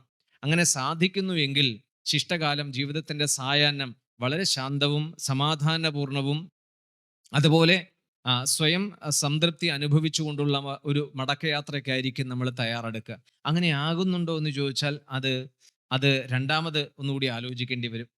ജീവിത സായാഹ്നം എത്ര പേർക്ക് സമാധാനവും ശാന്തിയും സന്തോഷവും സംതൃപ്തിയും സാഫല്യവും നൽകുന്നുണ്ട്? ജീവിത സായാഹ്നം എന്ന് പറഞ്ഞാൽ അറിയാമല്ലോ, എബവ് 60, 60-നൊക്കെ ശേഷമുള്ള ഈ കാലയളവ് നമുക്ക് എത്ര കണ്ട് ശാന്തവും സമാധാനപൂർണവും സ്വസ്ഥവും സാഫല്യം നിറഞ്ഞതും കൃതാർത്ഥതാജന്യവുമായ ഒരു സ്ഥിതി നമുക്ക് നൽകുന്നുണ്ട് എന്ന് ചോദിച്ചാൽ ഉത്തരം വളരെ ബുദ്ധിമുട്ടാകും. പരാതിയില്ലാത്ത, പരിഭവമില്ലാത്ത, കുറ്റപ്പെടുത്തലുകളോ വെറുപ്പോ വീർപ്പുമുട്ടലോ നിസ്സഹായതയോ നിരാശയോ ഇല്ലാത്ത ശാന്തസുന്ദരമായ സ്വസ്ഥമായ ഒരു ജീവിത സായാഹ്നം എന്തുകൊണ്ട് നമുക്ക് ലഭിക്കുന്നില്ല? നമ്മൾ ഉപാസനകൾ അനുഷ്ഠിക്കുന്നുണ്ട്, വ്രതങ്ങൾ അനുഷ്ഠിക്കുന്നുണ്ട്, ഭക്തിചര്യകളിലൂടെ പോകുന്നുണ്ട്, പുസ്തകങ്ങൾ ധാരാളം വായിക്കുന്നുണ്ട്, പ്രഭാഷണങ്ങൾ ഏറെ കേൾക്കുന്നുണ്ട്, പലരോടും നമുക്ക് ആരാധനയും ബഹുമാനവും ഇഷ്ടവും അനുഭാവവും ഒക്കെ ഉണ്ടാകുന്നുണ്ട്. ഇതൊക്കെ ഉണ്ടെങ്കിലും എന്തുകൊണ്ട് നമ്മുടെ വ്യക്തി ജീവിതത്തിൽ, ജീവിതത്തിന്റെ സായാഹ്നത്തിൽ നാം ആഗ്രഹിച്ചതുപോലെ, പ്രതീക്ഷിച്ചതുപോലെ, ഉദ്ദേശിച്ചതുപോലെ സമാധാനപൂർണമായ ശാന്തിപ്രദമായ ഒരു അന്തരീക്ഷം നമുക്ക് ലഭിക്കുന്നില്ല എന്ന് പരിശോധിക്കുമ്പോൾ നമുക്ക് അതിൽ നിന്ന് ബോധ്യമാകുന്നത് എന്താ? നമ്മുടെ ലോകത്തോടും ജീവിതത്തോടുമുള്ള വീക്ഷണത്തിൽ, സമീപനത്തിൽ എന്തൊക്കെയോ ചില തകരാറുകൾ കടന്നുകൂടിയിട്ടുണ്ട് എന്നതാണ് അതിന് ഉത്തരം, അല്ലാതെ മറ്റൊന്നാകില്ല. അപ്പൊ അതിൻ്റെയൊക്കെ സൂചനകൾ ശ്രീമദ് ഭാഗവതത്തിൽ പലയിടങ്ങളിലായിട്ട് കാണുന്നുണ്ട്. അപ്പൊ ഒരു ജീവിതം രൂപപ്പെട്ട് വളർന്ന് വികസിച്ച് അത് പരിപോഷിപ്പിക്കപ്പെട്ട് പരിപുഷ്ടമാക്കി അതിൻ്റെ പര്യവസാനത്തിലേക്ക് നീക്കുമ്പോൾ ഇത്രയും കാലം നാം ഈ ലോകത്ത് ജീവിതത്തിൻ്റെ ഒരു പരിപൂർണത, ഒരു നിറവ് നാം സ്വയം നുകർന്നുകൊണ്ടായിരിക്കണം ഈ ലോകത്തിൽ നിന്ന് വിട പറയേണ്ടത്. അങ്ങനെയുള്ള ഒരു ജീവിതത്തെയാണ് ഭാരതത്തിൻ്റെ ആധ്യാത്മിക സംസ്കാരം വിഭാവനം ചെയ്യുന്നത്, അറിയിക്കുന്നത്. അപ്പൊ അതുകൊണ്ട് ഇവിടെ ശ്രീമദ് ഭാഗവതത്തിൽ വേനന്റെ ദുർഭരണം എന്ന് പറഞ്ഞാൽ അതൊരു ഉപമ, ഒരു ദൃഷ്ടാന്തം മാത്രമാണ്. ഉന്നതമായ ആധ്യാത്മിക തത്വചിന്തകളെയും മൂല്യങ്ങളെയും വൈജ്ഞാനിക സ്ഫുലിംഗങ്ങളെയും അല്ലെങ്കിൽ സൂചനകളെയും നമുക്കൊന്ന് പരിചയപ്പെടുത്തി തരാൻ, അതിനെക്കുറിച്ച് ചിന്തിക്കാൻ നമുക്കൊരു പ്രചോദനം നൽകാൻ വേണ്ടിയാണ് ഈ ഉപമകളും കഥകളും അതുപോലെ സന്ദർഭങ്ങളും സംഭവങ്ങളുമൊക്കെ ഈ ധർമ്മശാസ്ത്രങ്ങളിൽ ഉപയോഗിച്ചിട്ടുള്ളത്. അപ്പോൾ വേനന്റെ ദുർഭരണവും വേനന്റെ മരണവും എന്ന് പറഞ്ഞാൽ, വേനന്റെ മരണം എന്ന് പറഞ്ഞാൽ മരിക്കുക എന്ന് പറഞ്ഞാൽ എന്താ? മനുഷ്യനിലെ എല്ലാ സർവ മാനുഷികതകളും മാനുഷിക മര്യാദകളും മൂല്യങ്ങളും ഒക്കെ നഷ്ടപ്പെടുകയും അവൻ സംശയാലുവായി തീരുകയും കൃത്യമായ ജീവിത വീക്ഷണമോ ദിശാബോധമോ ഇല്ലാതായി തീരുകയും ചെയ്യുക എന്നതാണ് മരണം എന്നതുകൊണ്ട് സൂചിപ്പിക്കുന്നത്. ഭഗവത്ഗീതയിൽ ഒരു ശ്ലോകം ഇതിന് ഉദാഹരണമായി പറയുന്നത് സംശയാത്മാ വിനശ്യതി എന്നാണ്. നമ്മൾ എപ്പോഴാണോ നമ്മൾ സംശയാലുക്കളാകുന്നത്, ആ സംശയാലുക്കൾക്ക് എപ്പോഴും നാശമായിരിക്കും, അല്ല മരണമായിരിക്കും അതിൻ്റെ പരിണിത ഫലം. സംശയാത്മാ വിനശ്യതി. അപ്പൊ പിന്നെ നമ്മളെ മരണത്തിൽ നിന്ന് രക്ഷിക്കുന്നത് എന്താ? സംശയം എന്നത് പലപ്പോഴും ഈ വിശ്വാസത്തിലാണ് സംശയത്തിന്റെ നിലനിൽപ്പ്. നമ്മളെയൊക്കെ പലരും വിശ്വാസ സമൂഹം എന്ന് വിശേഷിപ്പിക്കാറുണ്ടല്ലോ. ഇപ്പോൾ ഈ വാക്കിന് കുറച്ച് വില കൂടുതലാണ്. ഇപ്പൊ ഇതിന് ഉപയോഗം വളരെ കൂടുതലായി വരുന്നൊരു കാലമാണ്. ഹിന്ദു വിശ്വാസികളെ എന്ന അഭിസംബോധനയിലാണ് കാര്യങ്ങളുടെയൊക്കെ പോക്ക്. വിശ്വാസം എപ്പോഴും ആശങ്കയിലും ഭയത്തിലുമാണ് നിലനിൽക്കുന്നത്. അത് മരണത്തിലേക്കാണ് നമുക്ക് എത്തിക്കുക. ഇപ്പൊ ഈ വിശ്വാസത്തെക്കുറിച്ച് പറയുമ്പോൾ ഈ ഭക്തി വിശ്വാസം എന്നും ചേർത്ത് പറയാറുണ്ട്. ഭക്തജനങ്ങളെ വിശ്വാസികളായി ചിത്രീകരിക്കാറുമുണ്ട്. അങ്ങനെ പോകുന്നൊരു കാലത്താണ് നമ്മൾ ജീവിച്ചിരിക്കണം. അപ്പൊ നമ്മളും കുറേയേറെ തവണ ഇതൊക്കെ കേൾക്കുമ്പോൾ നമ്മളും സ്വാഭാവികമായി വിശ്വാസത്തിന്റെ ഒരു സ്വാധീനം അറിയാതെ നമ്മിൽ കടന്നുകൂടും. അപ്പൊ നമ്മൾ സ്വയം വിശ്വാസികളായിട്ട് അങ്ങ് മാറുകയും പിന്നെ ആ വിശ്വാസത്തെ മുറുകെ പിടിച്ച് മുന്നോട്ട് പോകാൻ തീരുമാനിക്കുകയും ചെയ്യും. വിശ്വാസം എന്ന് പറഞ്ഞാൽ എന്താ? വിശ്വാസത്തെ നന്നായി മനസ്സിലാക്കി പോകണം. പ്രത്യേകിച്ച് ഭാഗവതാദി ശാസ്ത്രങ്ങള്, ഭാഗവതം പോലെയുള്ള ശാസ്ത്രങ്ങളെ മുറുകെ പിടിച്ച് ജീവിക്കുന്ന ഒരു സമൂഹമാകുമ്പോൾ തീർച്ചയായിട്ടും ഈ ഭക്തി വിശ്വാസം എന്ന കാര്യങ്ങളിലൊക്കെ കൃത്യത ഉണ്ടായില്ലെങ്കിൽ നമ്മൾ വളരെയേറെ അബദ്ധത്തിൽപ്പെടുകയും നമ്മളൊക്കെ ചൂഷണത്തിനിരയാകുകയും ചെയ്യും. അതൊരുപാട് നടക്കുന്ന ഒരു കാലമാണെന്ന്. അപ്പൊ വിശ്വാസത്തിനെതിരെ പറയുകയല്ല ഇത് പറയണത്. സംശയാത്മാ വിനശ്യതി. നമ്മളൊക്കെ ഈശ്വര വിശ്വാസമുള്ളവരാണെന്ന് വളരെയധികം അഭിമാനിക്കുകയും അത് പലയിടങ്ങൾ തുറന്നു പറയുകയും ചെയ്യുന്നവരാണ്. എന്നാൽ ഈശ്വരനിൽ നമുക്ക് പൂർണ്ണമായ വിശ്വാസമുണ്ടോ എന്ന് ഒന്ന് ഊന്നി ചോദിച്ചാൽ അതിന് ശക്തമായൊരു മറുപടി പറയാൻ നമുക്ക് ബുദ്ധിമുട്ടാണ്. ഈശ്വരനിൽ പൂർണ്ണമായ വിശ്വാസം നമുക്കുണ്ടോ? നമ്മൾ ആഗ്രഹിക്കുന്നതും ആവശ്യപ്പെടുന്നതും പോലെ എല്ലായ്പ്പോഴും ഈശ്വരൻ നമുക്ക് അനുകൂലമായി മാത്രം പ്രവർത്തിക്കുന്നുണ്ടോ? നമ്മുടെ വിഷമതകളെയും പ്രശ്നങ്ങളെയും നമ്മൾ അഭിമുഖീകരിക്കുന്ന പ്രതിസന്ധികളെയും നമ്മുടെ മനസ്സിൽ പൊന്തിവരുന്ന ആവശ്യങ്ങളെയും അതുപോലെ പരിഹരിക്കാൻ, അതിനൊപ്പം നൽകാൻ നമ്മൾ ആശ്രയിക്കുന്ന, നമ്മൾ വിശ്വസിക്കുന്ന ഈശ്വരൻ നമുക്ക് എപ്പോഴും അനുകൂലമായി നിൽക്കുന്നുണ്ടോ എന്ന് ചോദിച്ചാൽ പിന്നെ അധികം ചോദിക്കരുത്, പിന്നെ അതിനപ്പുറത്തേക്ക് ചോദിക്കരുത്. അപ്പൊ പറയും നമ്മൾ ഭക്തിയിൽ യുക്തിയില്ല എന്നൊക്കെ നമ്മൾ പറഞ്ഞ് തത്കാലം തടിതപ്പി പോകും. അങ്ങനെ ഒരു വിധത്തിലേക്ക് പൊതുബോധത്തെ എത്തിക്കുന്നതിൽ ഒരുപാട് പ്രവർത്തനങ്ങൾ നടന്നുകൊണ്ടിരിക്കുന്നു, ഇനിയും നടക്കാൻ സാധ്യതയുണ്ട്. ഇപ്പൊ ഭക്തി വിശ്വാസം എന്ന് പറയുന്നത് കേവലം ആലങ്കാരികവും ഐന്ദ്രിയതലത്തിൽ മാത്രം നിൽക്കുന്നതുമായ ഒരു ഇടപാടൽ മാത്രമായി മാറുന്നു. അതിന്റെ പരിണിത ഫലങ്ങൾ വളരെ വലുതാണ്. അത് നമ്മൾ കാണാൻ പോകും. കുറേയൊക്കെ നമ്മൾ കാണുന്നുണ്ട്, ഇനി ഇതിലും വലുത് കാണാനിരിക്കുന്നുള്ളൂ. തൽക്കാലം ഇരിക്കട്ടെ. സംശയാത്മാ വിനശ്യതി. എപ്പോഴും വിശ്വാസിയുടെ മനസ്സിൽ എപ്പോഴും ആശങ്കകളും ഉത്കണ്ഠകളും ഉദ്വേഗങ്ങളും നിരന്തരം വന്നുകൊണ്ടേയിരിക്കും. നമ്മൾ പറയും, ആലങ്കാരികമായിട്ടൊക്കെ പറയും, എന്താ ഞാൻ എൻ്റെ ജീവിതത്തിൽ എപ്പോഴും ഭഗവാൻ അല്ലാതെ മറ്റൊരാളില്ല, ഞാൻ പൂർണ്ണമായും ഭഗവാനെ ആശ്രയിച്ചാണ് ജീവിക്കുന്നതൊക്കെ ഒരു വിധത്തിൽ പറയും. എന്നാലും നമ്മുടെ ആവശ്യങ്ങളുടെയും ആവലാതികളുടെയും പട്ടികയും അതിൻ്റെ വലിയ ഭാണ്ഡങ്ങളുമായി നമ്മൾ എല്ലായ്പ്പോഴും എല്ലായിടവും ചെല്ലുകയും ചെയ്യും. ഭഗവത് സന്നിധികളിൽ നമുക്ക് ഭഗവാനോടുള്ള ഒരു ആശയവിനിമയം തുറന്ന സംവാദമാണോ, അതോ തൻ്റെ ആവലാതികളുടെ ഒരു വലിയ അക്കപ്പട്ടിക നിരത്തിലാണോ നമ്മുടെ രീതി? അപ്പൊ ഇവിടെ വേനൻ എന്ന് പറഞ്ഞാൽ സൂചിപ്പിക്കുന്നത് നമ്മിൽ പ്രകൃതിയാൽ കൈവന്നിട്ടുള്ള എല്ലാവിധ നന്മകളും എപ്പോഴാണോ, മനുഷ്യ സഹജമായ എല്ലാവിധത്തിലുള്ള നന്മകളും എപ്പോഴാണോ അടയുന്നത്, അപ്പോൾ നാം പ്രേതമായി. ശ്രേഷ്ഠമായ നരജന്മം ലഭിച്ചിട്ടും ആ മനുഷ്യജന്മത്തിലെ ഏറ്റവും മികച്ച ഗുണങ്ങളെയും ശീലങ്ങളെയും സ്വഭാവ മഹിമകളെയും ഉണർത്തി ആവിഷ്കരിക്കാൻ നമുക്ക് സാധിക്കുന്നില്ല എങ്കിൽ നമ്മളൊക്കെ മരിച്ചവരാണ്. നമ്മൾ പറയാറില്ലേ, സാധാരണ ഒരു പ്രയോഗം ഉണ്ടല്ലോ, ചത്തതിനൊക്കുമേ ജീവിച്ചിരിക്കലും. അപ്പൊ ചത്തതിനൊക്കുമേ ജീവിച്ചിരിക്കലും എന്ന് പറഞ്ഞാൽ ജീവിച്ചിരിക്കുന്ന ശവം എന്നാണോ അതിനർത്ഥം? അതൊരു പ്രയോഗമല്ലേ? ജീവിച്ചിരുന്നിട്ട് ഒരു പ്രയോജനമില്ല, ആർക്കും ഒരു ഉപകാരം അവനെ കൊണ്ടില്ല. അവൻ്റെ വായിൽ നിന്ന് നല്ല വാക്കുകളൊന്നും പുറത്തു വരില്ല, നല്ല പ്രവൃത്തികളൊന്നും അവൻ്റെ ഭാഗത്ത് ഇതുവരെ കണ്ടിട്ടില്ല. എല്ലാവർക്കും വിരുദ്ധനായി പ്രവർത്തിക്കുകയും പെരുമാറുകയും സംസാരിക്കുകയും സർവ്വവിധ അതിക്രമങ്ങൾക്ക് മുമ്പിൽ നിൽക്കുകയും ചെയ്യുന്ന ഒരാളെ നമ്മൾ എങ്ങനെയാ വിശേഷിപ്പിക്കുക? ഇതുപോലെ തന്നെയാണ്. ഇവരൊന്നും ജീവിച്ചിരുന്നിട്ട് വലിയ കാര്യമില്ല എന്ന് നമ്മൾ മുദ്രകുത്തും. അപ്പൊ ഇതുപോലെ മനുഷ്യനായി ജീവിച്ചിരിക്കുകയും മനുഷ്യോചിതമായ യാതൊരു ധർമ്മമര്യാദകളും ജീവിതത്തിൽ പ്രകടമാകാതിരിക്കുകയും ചെയ്യുന്നവരെല്ലാം നമുക്ക് വിശേഷിപ്പിക്കാം, ഇവരൊക്കെ വേനന് തുല്യന്മാര്. എന്നാൽ അവനിൽ അനന്തമായ സാധ്യതകളുണ്ട്, അനന്തമായ ഗുണവിശേഷങ്ങളുണ്ട്, അനന്തമായ അവസരങ്ങൾ മുമ്പിലുണ്ട്. ഈ അവസരങ്ങളെയും സാധ്യതകളെയും ഫലപ്രദമായി ഉപയോഗപ്പെടുത്താൻ സാധിക്കാത്ത മൂഢചിന്താഗതികളുടെയൊക്കെ പ്രതിപുരുഷനായി, പ്രതീകമായി നമുക്ക് ഈ വേനനെ അവിടെ കാണേണ്ടതുണ്ട്. അങ്ങനെ നോക്കുമ്പോൾ എല്ലാ കാലത്തും ജീവിച്ചിരിക്കുന്ന ഇത്തരം മനുഷ്യരുടെ ഒരു പ്രതീകമായി നമുക്ക് വേനനെ കാണാൻ സാധിക്കും. അപ്പൊ നമ്മുടെ മക്കളൊന്നും വേനന്മാരാകാതിരിക്കട്ടെ. അവനിൽ ഒരുപാട് സാധ്യതകളുണ്ട്. അവന്റെ മുമ്പിൽ ഒരുപാട് അവസരങ്ങളും സാധ്യതകളും ഉണ്ടായിട്ടും അതിനെ വേണ്ട തരത്തിൽ ഉപയോഗപ്രദമാക്കാൻ ശ്രമിക്കാതിരിക്കുന്ന, അങ്ങനെ ഒരു ശ്രമസാധ്യതയെക്കുറിച്ച് പോലും ചിന്തിക്കാതിരിക്കുന്ന ഒരാളെ വിശേഷിപ്പിക്കാൻ ശ്രീമദ് ഭാഗവതത്തിൽ വേനനല്ലാതെ മറ്റൊരു കഥാപാത്രമില്ല. നമ്മുടെ യുവജനങ്ങളെയൊക്കെ ഒന്ന് ശ്രദ്ധിച്ചു നോക്കൂ. ഈ ഊർജ്ജസ്വലതയുള്ള കൗമാരങ്ങളെ ശ്രദ്ധിച്ചു നോക്കൂ.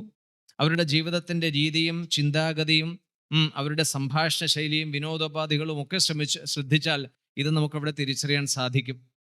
അപ്പോൾ ഉത്കൃഷ്ടമായ വിദ്യാഭ്യാസം, ഉയർന്ന ചിന്താഗതി, ഉദാത്തമായ ആദർശബോധം, അധ്യാത്മനിഷ്ഠ, ഇതെല്ലാം കൂടി സമന്വയിക്കേണ്ട മനുഷ്യ വ്യക്തിത്വത്തിൽ അതിനെല്ലാം തമസ്കരിച്ചുകൊണ്ട് ഇതിനെല്ലാം വിപരീതമായി പ്രവർത്തിക്കുന്ന, വിപരീതമായി ജീവിക്കുന്ന ഒരാളെയാണ് വേനൻ പ്രതിനിധാനം ചെയ്തത്. അങ്ങനെ നോക്കിയാൽ ഒരുപാട് വേനന്മാരെ നമുക്ക് ചുറ്റും കാണാൻ സാധിക്കും. എന്നാൽ അവരിൽ തന്നെയുണ്ട്, ഈ വേനനിൽ തന്നെയുണ്ട് എന്താ? എല്ലാവിധ ഔത്കൃഷ്ടങ്ങളെയും കൈവരിക്കാനുള്ള സാധ്യത അവനിൽ ഒളിഞ്ഞു കിടപ്പുണ്ട്. ഇല്ലാഞ്ഞിട്ടല്ല, പക്ഷേ അവരിൽ ഒളിഞ്ഞു കിടക്കുന്ന ഈ ശ്രേഷ്ഠമായ സാധ്യതകളെ തട്ടി ഉണർത്താൻ പറ്റുന്ന ഒരു സമ്പർക്കം, അതിനുള്ളൊരു അവസരം അവരുടെ ജീവിതത്തിൽ ഇല്ലാതെ പോകുന്നു. അതുകൊണ്ട് അവരുടെ ശ്രേഷ്ഠമായ ജന്മം ദിശാബോധമില്ലാതെ, ഭൗതികമായ നേട്ടങ്ങൾ കൈവരിക്കാൻ സാധിക്കാതെ, ആധ്യാത്മികമായ ഒരു ഫലം അവർക്ക് നുകരാൻ സാധിക്കാതെ ഈ നരജന്മം നഷ്ടപ്പെട്ടു പോകുന്നു. അവർക്ക് എന്നേക്കുമായി ഈ അവസരം തന്നെ ഇല്ലാതെയായി പോകുന്നു. അപ്പൊ അവിടെ എന്ത് സംഭവിക്കുന്നു? അവിടെ മഹർഷിമാരുടെ ഇടപെടലാണ്. മഹർഷിമാരെന്ന് പറഞ്ഞാൽ സത്യം തിരിച്ചറിഞ്ഞവരുടെ, അല്ലെ യാഥാർത്ഥ്യ ബോധമുള്ളവരുടെ ഒരു കൂട്ടായ്മയാണ് ഋഷി സമൂഹം എന്നെല്ലായ്പ്പോഴും പറയുക. അപ്പൊ യാഥാർത്ഥ്യബോധമുള്ള, ദീർഘവീക്ഷണമുള്ള, അധ്യാത്മനിഷ്ഠയിൽ ജീവിക്കുന്ന ഈ മഹർഷിമാരുടെ ഇടപെടലിലൂടെ ആ വേനലിൽ നിന്നും പൃഥുവും അർച്ചിസും ഉണർന്നു വരികയാണ്. അപ്പൊ ഭൂമിയിൽ നിന്ന് എന്തെല്ലാം സൗഭാഗ്യങ്ങളെ, വിഭവങ്ങളെ നമുക്ക് നേടാൻ സാധിക്കുമോ അതെല്ലാം, ഏതെല്ലാം തരത്തിൽ അത് നേടാൻ സാധിക്കുമെന്നത് ശ്രീമദ് ഭാഗവതത്തിലെ പൃഥുവിന്റെ ജീവിതത്തിൽ വളരെ ഭംഗിയായി അവതരിപ്പിച്ചിട്ടുണ്ട്. അതിനപ്പുറത്തേക്ക് ഒരു ഭരണാധികാരി, ഒരു ജനനായകൻ എത്രത്തോളം ഉത്കൃഷ്ട വ്യക്തിത്വത്തിനുടമയായിരിക്കണം, അദ്ദേഹത്തിന്റെ വിശിഷ്ടമായ സ്വഭാവ മഹിമകളെ പലതിനോടും സാദൃശ്യപ്പെടുത്തിക്കൊണ്ട് ശ്രീമദ് ഭാഗവതത്തിൽ ഒരു 6-7 ശ്ലോകങ്ങൾ കാണാം. അപ്പൊ ഒരു ഭരണാധികാരിയുടെ അല്ലെങ്കിൽ ജനനായകന്റെ ജനക്ഷേമകരമായി പ്രവർത്തിക്കുന്ന ഒരു ഉന്നത വ്യക്തിത്വത്തിൽ എന്തെല്ലാമാണ് ഗുണങ്ങളായി, ശ്രേഷ്ഠ ഗുണങ്ങളായി ഭാഗവതം പറയുന്നത്. അതിലൊന്ന് ഈ പൃഥുവിന്റെ സ്വഭാവ സവിശേഷതയെ ചന്ദ്രനോട് ഉപമിക്കുന്നുണ്ട്. കവികൾ അങ്ങനെയാണല്ലോ, എപ്പോഴും അവർ ഒരു ആശയം, ഒരു മൂല്യം പറയുന്നത് കുറച്ചുകൂടി ഭാവാത്മകമായിട്ടാണ്. അപ്പൊ ചന്ദ്രനോട് ഉപമിക്കുന്ന ഒരു സ്വഭാവ മഹിമ പൃഥുവിൽ ശ്രീമദ് ഭാഗവതം ചൂണ്ടിക്കാണിക്കുന്നുണ്ട്. അത് ചന്ദ്രന്റെ സവിശേഷത എന്താ? ആ ചന്ദ്രന്റെ ആ ശീതളിമ, ഇരുട്ട് വ്യാപിച്ചു നിൽക്കുന്ന സമയത്ത് അതിൻ്റെ പ്രകാശമാനമായ സുന്ദരമുഖം. അപ്പൊ ഏതൊരാളെയും സ്വീകരിക്കാനും അവരെ ആശ്വസിപ്പിക്കാനും, ഏതൊരു സന്ദർഭത്തിലും ദുഃഖാർത്ഥരായി കഴിയുന്ന അവർക്കൊരു പ്രചോദനമായി, ഒരു തണലായി, അല്ലെങ്കിൽ ഒരു കരുണയായി മാറാനുമുള്ള മനുഷ്യനിലെ ഈ ഒരു മഹത്വത്തെ അല്ലെങ്കിൽ ശ്രേഷ്ഠതയെ ചന്ദ്രനോട് ഉപമിപ്പിച്ചിട്ടുണ്ടെന്നാണ്. അപ്പം ആർക്കും അടുത്തു വരാനും ഒരു ആശ്ലേഷത്തിലൂടെയോ ഒരു വാക്കിലൂടെയോ അവർക്ക് ആശ്വാസവും സമാധാനവും പകരാനുള്ള സവിശേഷമായ ഒരു വ്യക്തിഗുണം ഒരു ഉത്തമ ഭരണാധികാരിക്ക് മികച്ച അലങ്കാരമാകുന്നു. അപ്പൊ അത് എല്ലാവരെയും വെറുക്കാനും എതിർക്കാനും ഒറ്റപ്പെടുത്താനും ഉന്മൂലനം ചെയ്യാനുമുള്ള നീക്കമല്ല, മറിച്ച് എല്ലാവർക്കും ആശ്വാസം നൽകാനും അഭയം നൽകാനും അവർക്ക് പ്രചോദനമായി ഒപ്പം നിൽക്കാനും അവരുടെ സങ്കടത്തിൽ കണ്ണുനീരണിയാനും ആർക്ക് സാധിക്കുന്നുണ്ടോ അവരെയൊക്കെ ശ്രേഷ്ഠ ഭരണാധികാരി എന്ന വിധത്തിലാണ് നമ്മുടെ ധർമ്മശാസ്ത്രങ്ങൾ പരിഗണിക്കുന്നത്, തുറന്നു പറയണത്. അങ്ങനെയുള്ള ഭരണാധികാരികൾ ഉണ്ടാകണം. നമ്മൾ പറയാറുണ്ടല്ലോ, അടുത്തു നിൽപ്പോരനുജനെ നോക്കാൻ അക്ഷികളില്ലാത്തോർക്ക് അരൂപനീശ്വരൻ അദൃശ്യനെങ്കിൽ അതിലെന്താശ്ചര്യം. അടുത്തു നിൽപ്പോരനുജനെ നോക്കാൻ അക്ഷികളില്ലാത്തോർക്ക് അരൂപനീശ്വരൻ അദൃശ്യനെങ്കിൽ അതിലെന്താശ്ചര്യം. അപ്പൊ അതുപോലെ തന്നെ പോലെ ഈ മനുഷ്യ ലോകത്ത് ജീവിക്കുന്ന പലർക്കും പലവിധത്തിലുള്ള പ്രയാസങ്ങൾ ഉണ്ടാകും. അവിചാരിതമായി വരുന്നു ചേരുന്ന ദുരന്തങ്ങൾ ഉണ്ടാകും, നഷ്ടങ്ങൾ ഉണ്ടാകും. അതൊക്കെ അവൻ്റെ ജീവിതത്തെ തകർത്തെറിയുന്ന സമയത്ത്, ഒരു ചുഴലിക്കാറ്റ് പോലെ ഇങ്ങനെ വലയം ചെയ്യുന്ന സമയത്ത് അവർക്ക് ആശ്രയമായി, ഒരു ആശ്വാസമായി, ഒരു വാക്കുകൊണ്ടെങ്കിലും അവരുടെ ആ വേദനയെ ശമിപ്പിക്കാനുള്ള ഒരു സമീപനമായി മാറണം ഒരു ഭരണാധികാരി എന്നതാണ്. അതുപോലെ ഭരണാധികാരിയുടെ മറ്റ് സവിശേഷതകളെ കുറിച്ച് പറയുമ്പോൾ, അവരുടെ പ്രവൃത്തിയോ അല്ലെങ്കിൽ അവരുടെ ചിന്താഗതിയോ ഒന്നും മറ്റുള്ളവരെ പെട്ടെന്ന് മനസ്സിലാക്കാൻ ഇടയാകരുത്. അതെപ്പോൾ മനസ്സിലാകണം? അതിൻ്റെ ആ പ്രവൃത്തിയുടെ പരിണത ഫലം ലൂടെ മാത്രമേ അത് അറിയാൻ സാധിക്കുന്നതാണ്. അപ്പോൾ വളരെ സൂക്ഷിച്ചും ശ്രദ്ധിച്ചും ദീർഘവീക്ഷണത്തോടും ജനങ്ങൾക്ക് ഉപകാരപ്രദമാകുന്ന, അവരുടെ ജീവിതത്തെ ഭദ്രമാക്കി നിലനിർത്തുന്ന, അവർക്ക് ശ്രേയോമാർഗം പ്രദാനം ചെയ്യുന്ന വിധത്തിൽ എപ്പോഴും ഒരു ഭരണാധികാരി ഉണർന്ന് പ്രവർത്തിക്കണം എന്നതാണ് ശ്രീമദ് ഭാഗവതം നൽകുന്ന വലിയൊരു നിർദ്ദേശവും സന്ദേശവും, അല്ലെങ്കിൽ ഒരു താക്കീതും. ഇത്തരത്തിൽ ഇങ്ങനെ പോകുന്നു. ഈ ഇദ്ദേഹത്തിന്റെ മഹത്വത്തിൽ സാഗരം പോലെ, സാഗരത്തോട് ഉപമിക്കുന്നു, ചന്ദ്രനോട് ഉപമിക്കുന്നു, അതുപോലെ കാറ്റിനോട് ഉപമിക്കുന്നു, ആകാശത്തോട് ഉപമിക്കുന്നു. ഇതെല്ലാം പ്രകൃതിയിൽ നമ്മൾ കാണുന്ന പല ദൃശ്യങ്ങളാണ്. ഇതുപോലെ പ്രകൃതി സമാനമായ വിശാല ചിന്താഗതിയും ഉയർന്ന ആദർശബോധവും ദീർഘവീക്ഷണവും ഒക്കെയാണ് ഒരു പ്രജാപരിപാലകന് അല്ലെങ്കിൽ ഒരു ഭരണാധികാരിക്ക് ശ്രീമദ് ഭാഗവതത്തിലൂടെ പറയുമ്പോൾ ഒരു ഒരു ഒരു രാജാവിനുണ്ടായിരിക്കേണ്ടത്. ഭാഗവതം രചിക്കുന്ന കാലത്ത് രാജഭരണമായിരുന്നു. മാറി ഇന്ന് ജനാധിപത്യ ഭരണമാകുമ്പോഴും ഭരണം എന്നതുകൊണ്ട് ഉദ്ദേശിക്കുന്നതും ആവശ്യപ്പെടുന്നതും മാറുന്നില്ലല്ലോ. അപ്പോൾ ഒരു സമൂഹത്തെ സംരക്ഷിക്കുകയും നയിക്കുകയും ചെയ്യാൻ നിയോഗിക്കപ്പെട്ടവര്, അതല്ലെങ്കിൽ തെരഞ്ഞെടുക്കപ്പെടുന്നവര്, അതിനായി അവസരം വന്നു ചേരുന്നവര് എത്രമാത്രം ജാഗ്രതയോടും സൂക്ഷ്മതയോടും കൂടിയാണ് ഈ സമൂഹത്തിൽ പ്രവർത്തിക്കേണ്ടത്. അപ്പൊ അവർക്കുണ്ടാകുന്ന ഏതെങ്കിലും തരത്തിലുള്ള പ്രശ്നങ്ങൾ, ഏതെങ്കിലും തരത്തിലുള്ള വ്യതിയാനങ്ങൾ അത് അവരെ മാത്രമല്ല ബാധിക്കുക, അവരുമായി ചേർന്ന് നിൽക്കുന്ന അവരുടെ ബന്ധുബാന്ധവന്മാരെ മാത്രമല്ല, അത് വലിയൊരു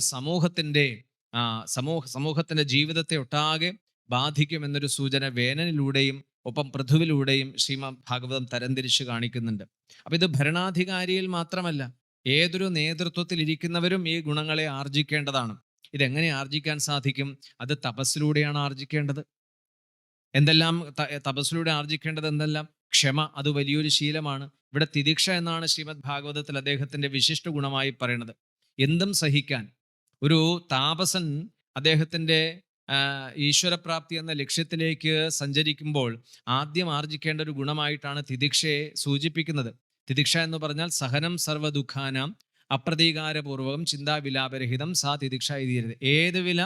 ഏതുവിധ അനുകൂലമോ പ്രതികൂലമായ സന്ദർഭങ്ങളിലും മനസ്സിന്റെ സന്തുലിതാവസ്ഥ തകർന്നു പോകാതെ അതിനോട് ഇണങ്ങിക്കഴിയാനുള്ള ആ നിലയാണ്, അല്ലെങ്കിൽ ആ സ്ഥിതിയാണ് തിതിക്ഷ എന്നതുകൊണ്ട് സൂചിപ്പിക്കുന്നത്.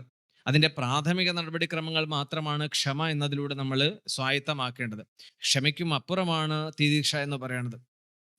ഒരു പ്രതികൂല സന്ദർഭം ഉണ്ടായാൽ കൂടി മനസ്സിന്റെ ആ ഒരു താളം അഥവാ സന്തുലിതാവസ്ഥ ഭംഗം വരാത്ത വണ്ണം കാത്തു സൂക്ഷിക്കാനുള്ള ഉറപ്പിനെയാണ് ഇവിടെ തിതിക്ഷ എന്നതുകൊണ്ട് സൂചിപ്പിക്കുന്നത്. അപ്പൊ നമ്മൾ ഈ കണ്ട കാലം അത്രയും പ്രയത്നിച്ചിട്ട് ഈ തിതിക്ഷയുടെ കാര്യത്തിൽ എത്ര കണ്ട് ഉയരാൻ, വളരാൻ നമുക്ക് സാധിച്ചിട്ടുണ്ടെന്ന് പുനഃപരിശോധന നടത്തുമ്പോൾ നമ്മൾ എവിടെ എത്തിയെന്ന് നമുക്ക് തന്നെ അറിയാൻ സാധിക്കും.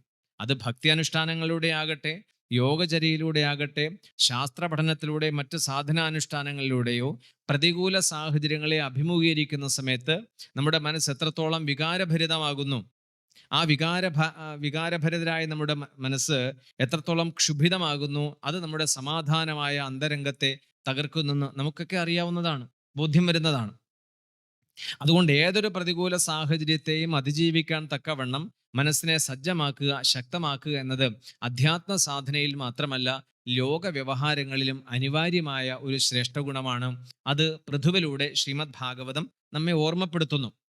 അതുപോലെ ഇതെല്ലാം ഒരു ഭരണാധികാരിയെ വിരൽ ചൂണ്ടിയാണ് ഭാഗവതം എന്ന് പറയുന്നതെങ്കിലും ഇത് ഏതൊരാളെ സംബന്ധിച്ചും അവരുടെ വ്യക്തിത്വത്തെ ഏറ്റവും സമ്പുഷ്ടമാക്കാൻ, ഏറ്റവും സമ്പന്നമാക്കാൻ, ആകർഷകമാക്കാൻ വേണ്ട നിർദ്ദേശങ്ങളാണ്. ഇത് ഭരണാധികാരിക്ക് മാത്രമല്ല, ഏതൊരാൾക്കും. ഇപ്പൊ ഈശ്വരാന്വേഷിയാകട്ടെ, അല്ലെങ്കിൽ ഭഗവത് പ്രാപ്തിക്ക് വേണ്ടി ശ്രമിക്കുന്ന ഒരു ഭക്തനാകട്ടെ, അല്ലെങ്കിൽ യാഥാർത്ഥ്യം തിരിച്ചറിയാൻ എല്ലാത്തിനെയും യുക്തിഭദ്രമായി സമീപിക്കുന്ന ഒരു ഗവേഷകനാകട്ടെ, ആരുമാകട്ടെ, അതിലൊന്നും നമുക്ക് എതിർപ്പില്ല. പക്ഷെ ഈ സ്വായത്തമാക്കേണ്ട ഗുണങ്ങളിലൂടെ അല്ലാതെയുള്ള ഒരു സഞ്ചാരം നമ്മളെ ലക്ഷ്യത്തിലേക്ക് എത്തിക്കാൻ സഹായിക്കില്ല എന്ന് തന്നെയാണ് ഭാഗവതം ഉറപ്പിച്ചു പറയുന്നത്. അപ്പൊ ഇതിന്റെ പ്രാഥമിക ഘട്ടത്തിൽ, ആദ്യത്തെ നടപടിക്രമങ്ങളിൽ ഈ വിശിഷ്ട ഗുണങ്ങളെ സ്വായത്തമാക്കാനുള്ള പരിശ്രമത്തിൽ ഏതൊരു സാധകനും, ഏതൊരു സത്യാന്വേഷിയും, ഏതൊരു ഭക്തനും വളരെയധികം ജാഗ്രത പുലർത്തേണ്ടതുണ്ട്. അപ്പോൾ നിയതി നമ്മുടെ മുമ്പിൽ അവതരിപ്പിക്കുന്ന പ്രതികൂല സാഹചര്യങ്ങൾക്ക് മുൻപിൽ പതറാതെ, തകർന്നു പോകാതെ, സ്വയം അതിനെ അതിജീവിക്കാൻ തക്ക അറിവ് നേടുക എന്നത് പരമപ്രധാനമായ ഒരു വസ്തുതയാണ്, പരമപ്രധാനമായ ഒരു കാര്യമാണ്. അപ്പൊ എന്തിനെക്കുറിച്ചും കൃത്യതയുള്ള, വ്യക്തതയുള്ള അറിവ് നേടുക എന്നത് ജീവിതത്തിന്റെ മുന്നോട്ടുള്ള സഞ്ചാരത്തിന് അനിവാര്യമാണ്. ആ അറിവില്ലാത്തത് കൊണ്ടാണ് വേനനെ സംബന്ധിച്ച് ഈ ദുർഗതി സംഭവിച്ചത്. അപ്പൊ അറിവ് നഷ്ടപ്പെടുമ്പോൾ നമ്മുടെ കർമ്മങ്ങളൊക്കെ അതൊക്കെ ദുഷിക്കുകയും അത് തനിക്കും തൻ്റെ ചുറ്റുപാടിനും പലതരത്തിലുള്ള ദുരിതങ്ങൾ സമ്മാനിക്കുകയും ചെയ്യും. അപ്പൊ ഏതൊരു വിഷയത്തെയും കുറിച്ച് കൃത്യമായി അറിയാനുള്ള സാഹചര്യവും അതിനുള്ള സൗകര്യവും ജീവിതത്തിൽ പരമപ്രധാനമാണ്. അപ്പൊ ഇവിടെ നമ്മളിപ്പോൾ ശ്രീമദ് ഭാഗവതത്തിലൂടെ, ഭാഗവതം പറയുന്നത് എന്താ? ശ്രീമദ് ഭാഗവതത്തിന്റെ ഒരു പശ്ചാത്തലം തന്നെ 7ാമത്തെ ദിവസം തക്ഷകന്റെ കടിയേറ്റ് മരിക്കാൻ പോകുന്നു പരീക്ഷിത്ത് മഹാരാജാവ്. അപ്പൊ മരിക്കാൻ പോകുന്ന 7ാം ദിവസം തക്ഷകന്റെ കടിയേറ്റ് മരണം സംഭവിക്കുമെന്ന് മുന്നറിയിപ്പ് കിട്ട പരീക്ഷിത്ത് മഹാരാജാവ് എല്ലാം ഉപേക്ഷിക്കാൻ തയ്യാറാകുന്നു. അധികാരവും അദ്ദേഹത്തിന്റെ ഭൗതിക ബന്ധങ്ങളുമെല്ലാം തീർത്തും വിച്ഛേദിച്ച് നേരെ ഗംഗാതടത്തിൽ പോയി സ്വസ്ഥനായിരുന്ന് പ്രായോപവേശ വ്രതം ദീക്ഷിച്ച് ഇനി അവശേഷിക്കുന്ന ചെറിയ കാലത്ത് താൻ എന്ത് ചെയ്യണമെന്ന് ചിന്തിച്ചിരിക്കുന്ന സമയത്താണ് അവിടേക്ക് ശുകബ്രഹ്മർഷി കടന്നു വരുന്നത്. അവര് തമ്മിലുള്ള സംഭാഷണമാണല്ലോ ശ്രീമദ് ഭാഗവതമായി ഇങ്ങനെ ചുരുൾ വിടരുന്നത്. അപ്പൊ അതിൽ മരണമാണ് അതിൻ്റെ മുമ്പിലുള്ള ഒരു ചർച്ച. മരണത്തെ മുൻനിർത്തിയാണ് ഈ പരീക്ഷിത്ത് മഹാരാജാവും ശുകബ്രഹ്മർഷി തമ്മിൽ ചർച്ച നടക്കുന്നത്. അപ്പം മരണത്തിൽ നിന്ന് തന്നെയാണ് അത് അറിയേണ്ടത്, മരണത്തിൽ നിന്ന് തന്നെയാണ് കാര്യങ്ങളെ മനസ്സിലാക്കേണ്ടത്. ഇതിന് ഈ ശ്രീമദ് ഭാഗവതത്തിലെ സന്ദർഭത്തിന് ഉപോദ്വലകമായി കഠോപനിഷത്തിനൊരു പശ്ചാത്തലമുണ്ട്. കഠോപനിഷത്തിൽ പറയുന്ന വലിയൊരു മന്ത്രമുണ്ട്. അവിടെ അതാണ് ഈ വേനന്റെ കാര്യത്തിൽ മഹർഷിമാർ ഉപയോഗിച്ചത്. അതാണ് വേനന്റെ കാര്യത്തിൽ മഹർഷിമാർ ഉപയോഗിച്ചത്. എല്ലാ സാധ്യതകളും അടഞ്ഞ് നിസ്സഹായനായി സ്വന്തം വ്യക്തിത്വത്തെ പോലും തിരിച്ചറിയാതെ നശിക്കാൻ പോകുന്ന, അല്ലെങ്കിൽ തീർത്തും ഈ ലോക ജീവിതത്തിൽ നിന്ന് വിരമിക്കാൻ പോകുന്ന ഒരാളെ പോലും ഉയർത്താൻ തക്ക വിധത്തിലുള്ള ശേഷി ഈ ഉപനിഷത് വാക്യങ്ങൾക്ക്, ശാസ്ത്ര ചിന്തകൾക്കുണ്ടെന്നാണ്. അവിടെ നചികേതസ്, ഭൂബ്രഹ്മചാരിയായിരുന്ന നചികേതസ് മരണാധിപന്റെ മുമ്പിൽ എത്തുന്ന സമയത്ത് അവിടെ നൽകുന്ന ഒരു ഉപദേശമുണ്ട്. ആ ഉപദേശമാണ് ലോകത്ത് വളരെ പ്രസിദ്ധമായ, വിവേകാനന്ദ സ്വാമികളെയൊക്കെ എല്ലായിടവും സംസാരിച്ചു കൊണ്ടിരുന്ന ഒരു പ്രസിദ്ധമായ ആപ്തവാക്യം: ഉത്തിഷ്ഠത ജാഗ്രത പ്രാപ്യവരാൻ നിബോധത ക്ഷുരസ്യധാര നിശ്ചിത ദുരത്യയ ദുർഗം പദസ്തത് കവയോ വദന്തി. ഇത് വളരെ ശ്രേഷ്ഠമായ, ഭാരതത്തിൽ എല്ലായിടവും ലോകത്തെമ്പാടും ഭാരത മുഖങ്ങളിൽ നിന്ന് മുഴങ്ങിക്കേൾക്കുന്ന ഒരു ഉപനിഷത് സന്ദേശവും ആഹ്വാനവുമാണ്. ഉത്തിഷ്ഠത ജാഗ്രത, ഇതാണ് ഋഷിവാക്യം എന്ന് പറയുന്നത്. അപ്പൊ വേനന്റെ ശരീരത്തിൽ നിന്ന് ഈ അർച്ചിസിനെയും പൃഥുവിനെയും കടഞ്ഞെടുത്തു എന്ന് പറഞ്ഞാൽ നമ്മിൽ ഈ സജ്ജനങ്ങളുമായുള്ള സമ്പർക്കം, ആധ്യാത്മിക തത്വങ്ങളെയും ഉപനിഷത് വാക്യങ്ങളെയും ശ്രദ്ധയോടെ ശ്രവിക്കുകയും ഗ്രഹിക്കുകയും അത് നമ്മിൽ ആഴത്തിൽ സ്വാധീനം ചെലുത്തുകയും ചെയ്യുമ്പോൾ ഉണ്ടാകുന്ന ഒരു ഉണർവുണ്ട്. ഉത്തിഷ്ഠത ജാഗ്രത. ഉത്തിഷ്ഠത, എഴുന്നേൽക്കൂ, ഉണരൂ എന്നാണ്. ഉണർന്നെഴുന്നേൽക്കാനല്ല പറയണത്. ഉണർന്നാൽ പിന്നെ നമ്മൾ വീണ്ടും കിടക്കുകയുള്ളത്. എഴുന്നേൽക്കുന്ന കാര്യം വളരെ പരുങ്ങല്ലാണ്. ഉണർന്നാൽ വീണ്ടും ഒന്നുകൂടെ ചരിഞ്ഞ് ഇപ്പുറത്തേക്ക് മറിഞ്ഞു കിടക്കും, അല്ലെങ്കിൽ ഇങ്ങനെ. അപ്പൊ ഉണർന്നെഴുന്നേൽക്കൂ എന്നതിനേക്കാൾ എഴുന്നേൽക്കൂ, ഉണരൂ. ആദ്യം നമ്മൾ എഴുന്നേൽക്കേണ്ടതുണ്ട്, പിന്നീടാണ് ഉണരേണ്ടത്. നമ്മുടെ ചിന്തകൾക്ക് ഉണർവുണ്ടാകണം, നമ്മിൽ രൂപപ്പെടുന്ന ആശയങ്ങൾക്ക് ഉണർവുണ്ടാകണം. ഉത്തിഷ്ഠത ജാഗ്രത പ്രാപ്യവരാൻ നിബോധത. കർമ്മരംഗത്ത് ഊർജ്ജസ്വലനായി മുന്നേറൂ. പിന്നെയോ ഈ ലോകത്ത് എന്തെല്ലാം സാധ്യതകൾ നമ്മുടെ മുമ്പിൽ നമ്മളെ കാത്തിരിപ്പുന്നുണ്ടോ അവയെല്ലാം സാക്ഷാത്കരിക്കാനുള്ള പരിശ്രമത്തിൽ അല്പം പോലും വിശ്രമമില്ലാതെ നീ മുന്നോട്ട് സഞ്ചരിക്കൂ. ഇതാണ് ഉപനിഷത്തിന്റെ ആഹ്വാനം. നമ്മൾ സാധാരണ ഉപനിഷത്തുകൾ എന്നൊക്കെ അതൊക്കെ നമ്മൾ കേട്ടു പോന്നിരിക്കുന്നത്, ഇതൊക്കെ പ്രായമായവർക്കും സന്യാസിമാർക്കും ഈ താപസന്മാർക്കും മാത്രം പറഞ്ഞിട്ടുള്ള കാര്യങ്ങളെ ഈ ഉപനിഷത്തുകളിലുള്ളൂ. അത് നമുക്ക് വായിച്ചാൽ അല്പം പിടികിട്ടില്ല. അതുകൊണ്ട് ആ കാര്യമേ നമ്മൾ മാറ്റിവെച്ചു. ഉപനിഷത്ത് ആഹ്വാനങ്ങളെല്ലാം, അല്ലെങ്കിൽ ഭാരതം ലോകത്തിന് മുമ്പിൽ അവതരിപ്പിച്ച വേദാന്ത ദർശനങ്ങളെല്ലാം മനുഷ്യനെ കർമ്മരംഗത്തിൽ നിന്ന് പിന്തിരിപ്പിക്കാനുള്ളതല്ല. അങ്ങനെ ഒരു തെറ്റിദ്ധാരണയുണ്ട്. ഈ ജ്ഞാനയോഗം കർമ്മയോഗം എന്നൊക്കെ പറഞ്ഞാൽ, ജ്ഞാനയോഗം എന്ന് പറഞ്ഞാൽ എന്താ? ഒരു കാര്യവും ചെയ്യാതെ ഒരിടത്ത് അടങ്ങിക്കൂടി ഇങ്ങനെ മൂകനായിരിക്കുക. ഇതാണ് ജ്ഞാനയോഗിയുടെ ലക്ഷണം. എല്ലാറ്റിനും എതിരെ പുച്ഛിച്ചും എല്ലാറ്റിനെയും നിരസിച്ചും എല്ലാത്തിനും അകന്നു മാറിയും എന്തോ നമുക്ക് മനസ്സിലാകാത്ത, പറഞ്ഞാൽ കൂടി മനസ്സിലാകാത്ത ഏതോ ഒരു ലോകത്ത് വിരാജിക്കുന്നവരാണ് ഈ ജ്ഞാനയോഗികൾ എന്ന് പൊതുവെ ഒരു ധാരണയുണ്ട്. കർമ്മയോഗികൾ എന്ന് പറഞ്ഞാലോ, അവരെപ്പോഴും പണിയെടുത്തുകൊണ്ടിരിക്കണം, വിശ്രമമില്ലാതെ എപ്പോഴും ജോലി ചെയ്തുകൊണ്ടിരിക്കുന്ന ആൾക്കാരെ കർമ്മയോഗികളെന്നും വിശേഷിപ്പിക്കും. അങ്ങനെയുള്ളവർക്ക് ചില അവാർഡുകളൊക്കെ കൊടുക്കാറുണ്ടല്ലോ. അപ്പൊ നമ്മുടെ ശാസ്ത്രം, നമ്മുടെ ആധ്യാത്മിക ശാസ്ത്രങ്ങൾ വിഭാവനം ചെയ്യുന്ന ഈ ജ്ഞാനയോഗിയും കർമ്മയോഗിയും അതല്ല. ഭഗവത്ഗീതയിലെ നാലാമത്തെ അധ്യായം ജ്ഞാനകർമ്മ സന്യാസ യോഗം എന്നൊരു ഒരു ഒരു വിഷയത്തെ തന്നെ വിശദീകരിക്കുന്നുണ്ട്. അതായത് ഈ ജ്ഞാനയോഗത്തിന്റെ അഗാധമായ അവബോധമില്ലാതെ ഒരാൾക്ക് കർമ്മയോഗിയായിരിക്കാൻ സാധ്യമല്ല. അതുപോലെ കർമ്മയോഗത്തിന്റെ അനന്തമായ സാധ്യതകളെ ഹൃദയത്തിൽ ചേർത്ത് വയ്ക്കാതെ ഒരാൾക്ക് ജ്ഞാനയോഗിയായി വർത്തിക്കാനും സാധ്യമല്ല. ഇത് പരസ്പര പൂരകങ്ങളാണ്. അപ്പോൾ അറിവിലൂടെയാണ് നമ്മുടെ കർമ്മത്തെ രൂപപ്പെടുത്തേണ്ടത്, അറിവിലൂടെയാണ് നമ്മുടെ കർമ്മങ്ങളെ നിർവഹിക്കേണ്ടത്, അറിവിലാണ് ഈ കർമ്മങ്ങളെയൊക്കെ പര്യവസാനിക്കേണ്ടത്. അതുകൊണ്ട് പറഞ്ഞു, നഹി ജ്ഞാനേന സദൃശം പവിത്രം ഇഹ വിദ്യതേ. ഈ അറിവിനെ ഉണർത്തുകയും ഉദ്ബോധിപ്പിക്കുകയും ചെയ്യുക എന്ന പ്രക്രിയയാണ് ഋഷിമാര് വേനന്റെ കാര്യത്തിൽ ചെയ്തത്. അതിന്റെ പരിണിത ഫലമായി എന്തായി? അർച്ചിസ് ഉണ്ടായി. അതിന്റെ ഭാഗം അർച്ചിസ് എന്ന് പറഞ്ഞാൽ എന്താ? ചെയ്യുന്ന പ്രവൃത്തികളെല്ലാം എല്ലാം തന്നെ അർച്ചനകളാണ്. യാതൊന്നു ചെയ്വതതു നാരായണാർച്ചകൾ എന്ന് നമ്മൾ വായിച്ചു പഠിച്ചിട്ടുണ്ടല്ലോ. നമ്മൾ ചെയ്യുന്ന എല്ലാ പ്രവൃത്തികളും ഈശ്വരാർപ്പിതമായ കർമ്മങ്ങളാണെന്നുള്ളൊരു ചിന്ത, അങ്ങൊരു ആശയം അല്ലെങ്കിൽ അറിവ് നമ്മുടെ ഉള്ളിലില്ലാതെ ഇത് ചെയ്യുന്നില്ല എങ്കിൽ ഇത് കേവലം യാന്ത്രികമായി തീരും. അപ്പൊ കർമ്മം അവിടെയാണ് ധർമ്മമായി തീരുന്നത്. കർമ്മം ധർമ്മമായി തീരുമ്പോൾ മാത്രമേ നമ്മുടെ മനസ്സിന് നിരതിശയമായ ശാന്തി എന്നതുണ്ടാകൂ. അപ്പൊ കർമ്മങ്ങളിൽ മാത്രം, പ്രവൃത്തികളിൽ മാത്രം മുഴുകിയാൽ അതെപ്പോഴും നേരത്തെ പറഞ്ഞതുപോലെ അസ്വസ്ഥതയും അസമാധാനവും അശാന്തിയുമായിരിക്കും നമുക്ക് ഉണ്ടാക്കുക. ആ കർമ്മത്തെ ധർമ്മമായി ഈ ലോകത്ത് നിർവഹിക്കാൻ എങ്ങനെ സാധിക്കും? അതിൻ്റെ വഴിത്താരകൾ എന്തൊക്കെയാണെന്നതാണ് ശ്രീമദ് ഭാഗവതം വേനനിലൂടെയും പൃഥുവിലൂടെയും നമ്മളെ പഠിപ്പിക്കുന്നത്. അപ്പൊ ഏതാണോ നമുക്ക് നിയതി ഒരുക്കി തരുന്ന കർമ്മമണ്ഡലം, ആ കർമ്മമണ്ഡലത്തെ സ്വീകരിക്കാനും അതിൽ ഏറ്റവും നന്നായി വ്യാപരിച്ച് നിൽക്കാനും നമ്മുടെ മനസ്സ് സജ്ജമാകേണ്ടതുണ്ട്. അങ്ങനെ സജ്ജമാകാത്തിടത്തോളം കാലം നമ്മൾ ചെയ്യുന്ന എല്ലാ പ്രവൃത്തികളും നമുക്ക് നിരാശയും ദുഃഖവും വിഷവും മാത്രമായിരിക്കും സമ്മാനിക്കുക. അപ്പൊ കർമ്മത്തെ മനസ്സിലാക്കി വെച്ചിരിക്കുകയും കർമ്മത്തോടുള്ള നമ്മുടെ സമീപനവും ഈ യാഥാർത്ഥ്യത്തിന് വിരുദ്ധമാകുമ്പോഴാണ് നമുക്കത് വിപരീതങ്ങളായ അനുഭവങ്ങളെ സമ്മാനിക്കുക. അതുകൊണ്ട് കർമ്മയോഗം എന്ന് പറയുന്നത് ഒരുപാട് പ്രവൃത്തികൾ ചെയ്തു കൂട്ടുക എന്നല്ല, നമുക്ക് നിയതി നൽകുന്ന അവസരങ്ങളെയും സൗകര്യങ്ങളെയും സന്ദർഭങ്ങളെയും ഏറ്റവും മികച്ച രീതിയിൽ നിർവഹിക്കുക എന്നതാണ് കർമ്മം. ആ കർമ്മത്തിൽ തന്നെ അതിൻ്റെ ഫലവുമുണ്ട്. അപ്പൊ നമുക്ക് സന്തോഷം തരുന്ന, നമുക്ക് ഏറ്റവും സേഫ് സോണായി, ഏറ്റവും സുരക്ഷിതമായി ഇരുന്ന് ചെയ്യാൻ പറ്റുന്ന കർമ്മരംഗം എന്തോ അതാണ് നിയതിയുടെ സമ്മാനം. മനസ്സിലായില്ല? നമുക്ക് സ്വസ്ഥമായിരുന്നു കൊണ്ട് സന്തോഷപ്രദമായി ഏത് പ്രവൃത്തിയാണോ ഏറ്റവും നന്നായി ചെയ്യാൻ സാധിക്കുന്നത്, അതാണ് നിയതി നമുക്ക് നൽകിയിരിക്കുന്ന സമ്മാനം. ആ സമ്മാനത്തെ സ്വീകരിക്കാൻ നമ്മുടെ മനസ്സ് സന്നദ്ധമാകാത്തിടത്തോളം കാലം ജീവിതം എപ്പോഴും പരാതികളുടെയും പരിഭവങ്ങളുടെയും നെടുവീർപ്പകളുടെയും കുറ്റബോധത്തിൻ്റെയും സർവോപരി നിരാശയുടെയും ഫലമായിരിക്കും സൃഷ്ടിക്കുക. അതാണ് നമ്മൾ അനുഭവിക്കുന്ന ഒരു വെല്ലുവിളി. അപ്പൊ അതുകൊണ്ട് ഇവിടെ ശാസ്ത്രം പറയുന്നത് എന്താ? ഈ പറയുന്ന നമുക്ക് നിയതി, ഈ ലോകത്തേക്ക് മനുഷ്യനായി കടന്നു വന്ന നമുക്ക് നിയതി ഒരുക്കി വെച്ചിരിക്കുന്ന അവസരങ്ങളുണ്ട്, സന്ദർഭങ്ങളുണ്ട്, സാഹചര്യങ്ങളുണ്ട്. അതിനോട് മനസ്സിനെ യോജിപ്പിക്കാൻ അല്ലെങ്കിൽ പൊരുത്തപ്പെടുത്താൻ ആ യോഗചര്യയിലേക്കാണ് പൃഥു നമ്മളെ നയിക്കുന്നത്. അതുകൊണ്ട് അദ്ദേഹത്തിലുള്ള അനന്തമായ സാധ്യതകളെ മുഴുവൻ ആവിഷ്കരിക്കാൻ അദ്ദേഹത്തിനൊരു മടിയും വെറുപ്പും ഉണ്ടായിരുന്നില്ല. ഭൂമിയാണ് നമ്മളെ ധരിക്കുന്നത്. നമ്മുടെ ജീവിതം ഉണ്ടായതും നിലനിൽക്കുന്നതും ഈ ജീവിതം അവസാനിക്കുന്നതും പൃഥ്വിയിലേക്കാണ്.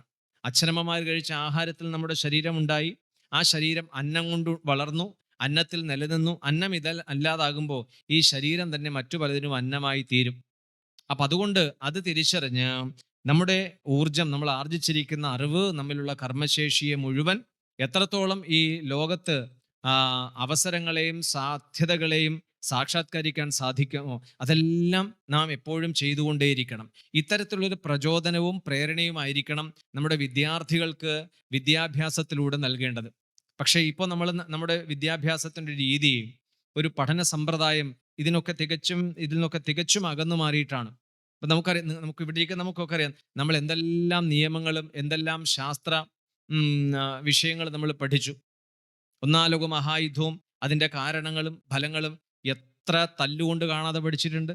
ഓംസ്ല പഠിച്ചിട്ടുണ്ടല്ലോ നമ്മൾ. ഇത് ഏതെങ്കിലും നമ്മൾ പഠിച്ച ഈ 10-12 വർഷക്കാലം വിദ്യാലയത്തിൽ നിന്നും കലാലയത്തിൽ നിന്നും പലതവണ കാണാതെ പഠിച്ചും എഴുതി പഠിച്ചും പരീക്ഷയ്ക്ക് എഴുതിയും പഠിച്ച എന്തെങ്കിലും അറിവുകൾ നമ്മുടെ ജീവിതത്തിന്റെ പിൽക്കാലത്ത് ഉപയോഗപ്രദമായിട്ടുണ്ടോ? തുടർകാലത്ത് എന്തെങ്കിലും കാര്യങ്ങൾ പഠിക്കേണ്ടത് നമ്മൾ പഠിച്ചിട്ടില്ല. അതാണ് ഏറ്റവും രസം. ആവശ്യമില്ലാത്ത ഒരുപാട് കാര്യങ്ങൾ പഠനം എന്ന രീതിയിൽ നമ്മൾ നമ്മുടെ മസ്തിഷ്കത്തിലേക്ക് നിറച്ചു വെച്ചു. അത് ഏതെങ്കിലും നമ്മുടെ ജീവിതത്തിൽ ഈ കോസ് തീറ്റയും സൈൻ തീറ്റയും മുതലായ കാര്യങ്ങൾ നമ്മുടെ പ്രായോഗിക ജീവിതത്തിൽ എവിടെയെങ്കിലും ഉപയോഗപ്രദമായിട്ടുണ്ടോ എന്ന് ചോദിച്ചാൽ ഇല്ല എന്ന് തന്നെ പറയേണ്ടി വരും. അപ്പൊ നമുക്ക് ലഭിച്ചത് നമ്മുടെ ജീവിതത്തിൽ ഉപയോഗപ്രദമായ അറിവുകളായിരുന്നില്ല. പക്ഷെ അത് തിരിച്ചറിഞ്ഞപ്പോഴേക്ക് വളരെ വൈകി. ഇനി അത് തിരുത്താനും പറ്റാത്ത ഒരു ഘട്ടത്തിലേക്ക് നമ്മൾ എത്തി. ഇവിടെയാണ് ഭാഗവതം പോലുള്ള ധർമ്മശാസ്ത്രങ്ങൾ പഠിക്കുമ്പോൾ ഇനി അവശേഷിക്കുന്ന കുറച്ചു കാലമുണ്ടല്ലോ, ജീവിതത്തിന്റെ ഇനിയുള്ള അവശേഷിക്കുന്ന കുറച്ച് ഏടുകൾ എത്രയുണ്ടെന്ന് നമുക്കറിയില്ല. അറിയുമോ? നമ്മുടെ എക്സ്പയറി ഡേറ്റ് നമുക്കറിയില്ലല്ലോ. എന്നാ നന്നായിരുന്നു. ഡേറ്റ് ഓഫ് ബർത്ത് അറിയാം, ഡേറ്റ് ഓഫ് ഡെത്ത് നമ്മുടെ പക്കലില്ല. അതാണ് രസം. സംഭവിക്കുമെന്ന് 100% ഉറപ്പുള്ളതും എന്നാൽ എപ്പോഴാണ് സംഭവിക്കുക എന്നത് 1% പോലും ഉറപ്പില്ലാത്ത ഒരു യാഥാർത്ഥ്യത്തിന് മുമ്പിലാണ് നമ്മൾ ജീവിക്കുന്നത്. സംഭവിക്കുന്ന 100% ഉറപ്പുണ്ട്, ബാക്കിയുള്ളതെല്ലാം ഏതാ ചില നിഗമനങ്ങൾ മാത്രമാണ്. ഇങ്ങനെയൊക്കെ സംഭവിക്കാം, സംഭവിച്ചേക്കും, സംഭവിക്കാൻ സാധ്യതയുണ്ട് എന്നല്ലാതെ പൂർണ്ണമായും സംഭവിക്കുമെന്ന് ഉറപ്പുള്ള ഒരേ ഒരു കാര്യം മാത്രമേ നമ്മുടെ മുമ്പിലുള്ളൂ. എന്ത്? മരണം. എന്നാൽ അത് എപ്പോ സംഭവിക്കുമെന്ന കാര്യത്തിൽ, എപ്പോഴാണത് സംഭവിക്കുക എന്ന കാര്യത്തിൽ യാതൊരു ഉറപ്പുമില്ല. അപ്പൊ 1% പോലും ഉറപ്പില്ല ആ കാര്യത്തിൽ. 100% ഉറപ്പുണ്ട് സംഭവിക്കുമെന്ന കാര്യത്തിൽ. അപ്പൊ എപ്പോ വേണമെങ്കിലും സംഭവിക്കാവുന്ന, നോക്കൂ, നമ്മുടെ ഈ ഹൃദയം ഇങ്ങനെ തുടിച്ചു മിടിച്ചു ഇരിക്കുന്നല്ലോ 72 തവണ ഒരു മിനിറ്റിൽ എന്ന കണക്കിന്. ഇതിൽ ഒരു തവണ മിടിക്കാതിരുന്നാൽ തീർന്നു നമ്മുടെ കാര്യം. അപ്പൊ എപ്പോ വേണമെങ്കിലും നിശ്ചലമാകാവുന്ന ഹൃദയവുമായിട്ടാണ് നമ്മൾ ജീവിക്കുന്നത്. അപ്പൊ മരണം എന്നത് നമ്മുടെ തൊട്ടരികെയല്ല, നമ്മിൽ തന്നെയുണ്ട്. ആ യാഥാർത്ഥ്യം ഒന്ന് അഡ്മിറ്റ് ചെയ്യുക, അതിനൊന്ന് റിയലൈസ് ചെയ്യുക മാത്രമേ വേണ്ടുള്ളൂ. അപ്പോൾ നാം നമ്മുടെ ജീവിതത്തിന് വലിയ വിലയും വലിയ സ്ഥാനവും നൽകും.